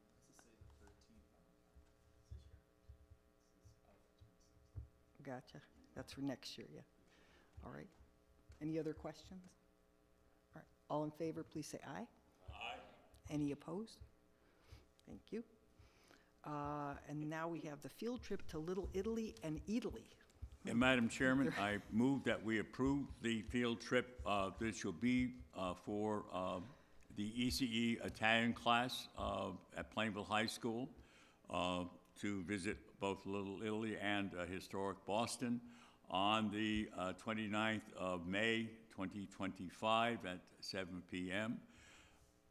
As a side note, I have been in this classroom with this particular teacher, and it is like walking into Italy because this is an ECE Italian classroom. I think is a very important trip for these kids culturally, as most of the students in class are speaking Italian. Do I have a second? Second. Thank you, Jared. Any questions, concerns on this one? Madam Chair, just for clarification, if you don't mind, Mr. Vice Chair said something about 7 PM. I'm a little confused.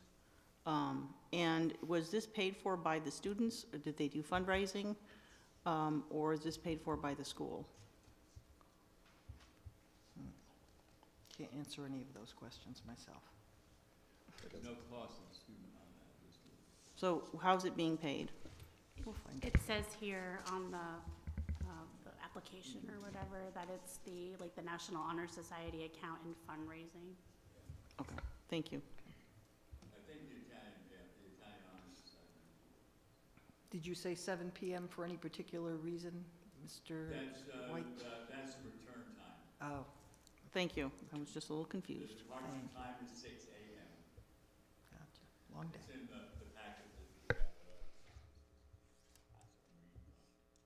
have. All right, so we have, any other questions? All right, all in favor, please say aye. Aye. Any opposed? All right, thank you very much. And if no one is going to remove anything from the consent agenda, we can just have a motion for the consent agenda. Madam So, Chairman, I move we accept the consent agenda as circulated. all right, is there a second? Thank you. All in favor, please say aye. Aye. Any opposed? Thank you. And we are going into executive session for a negotiations update? Would that be true? Yes.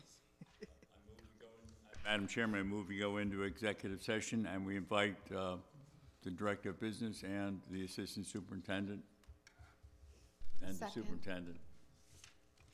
Okay. I wouldn't forget. All in favor? Okay, that's what we will be doing. No business when we return, so. Should we bring our laptops or will we short?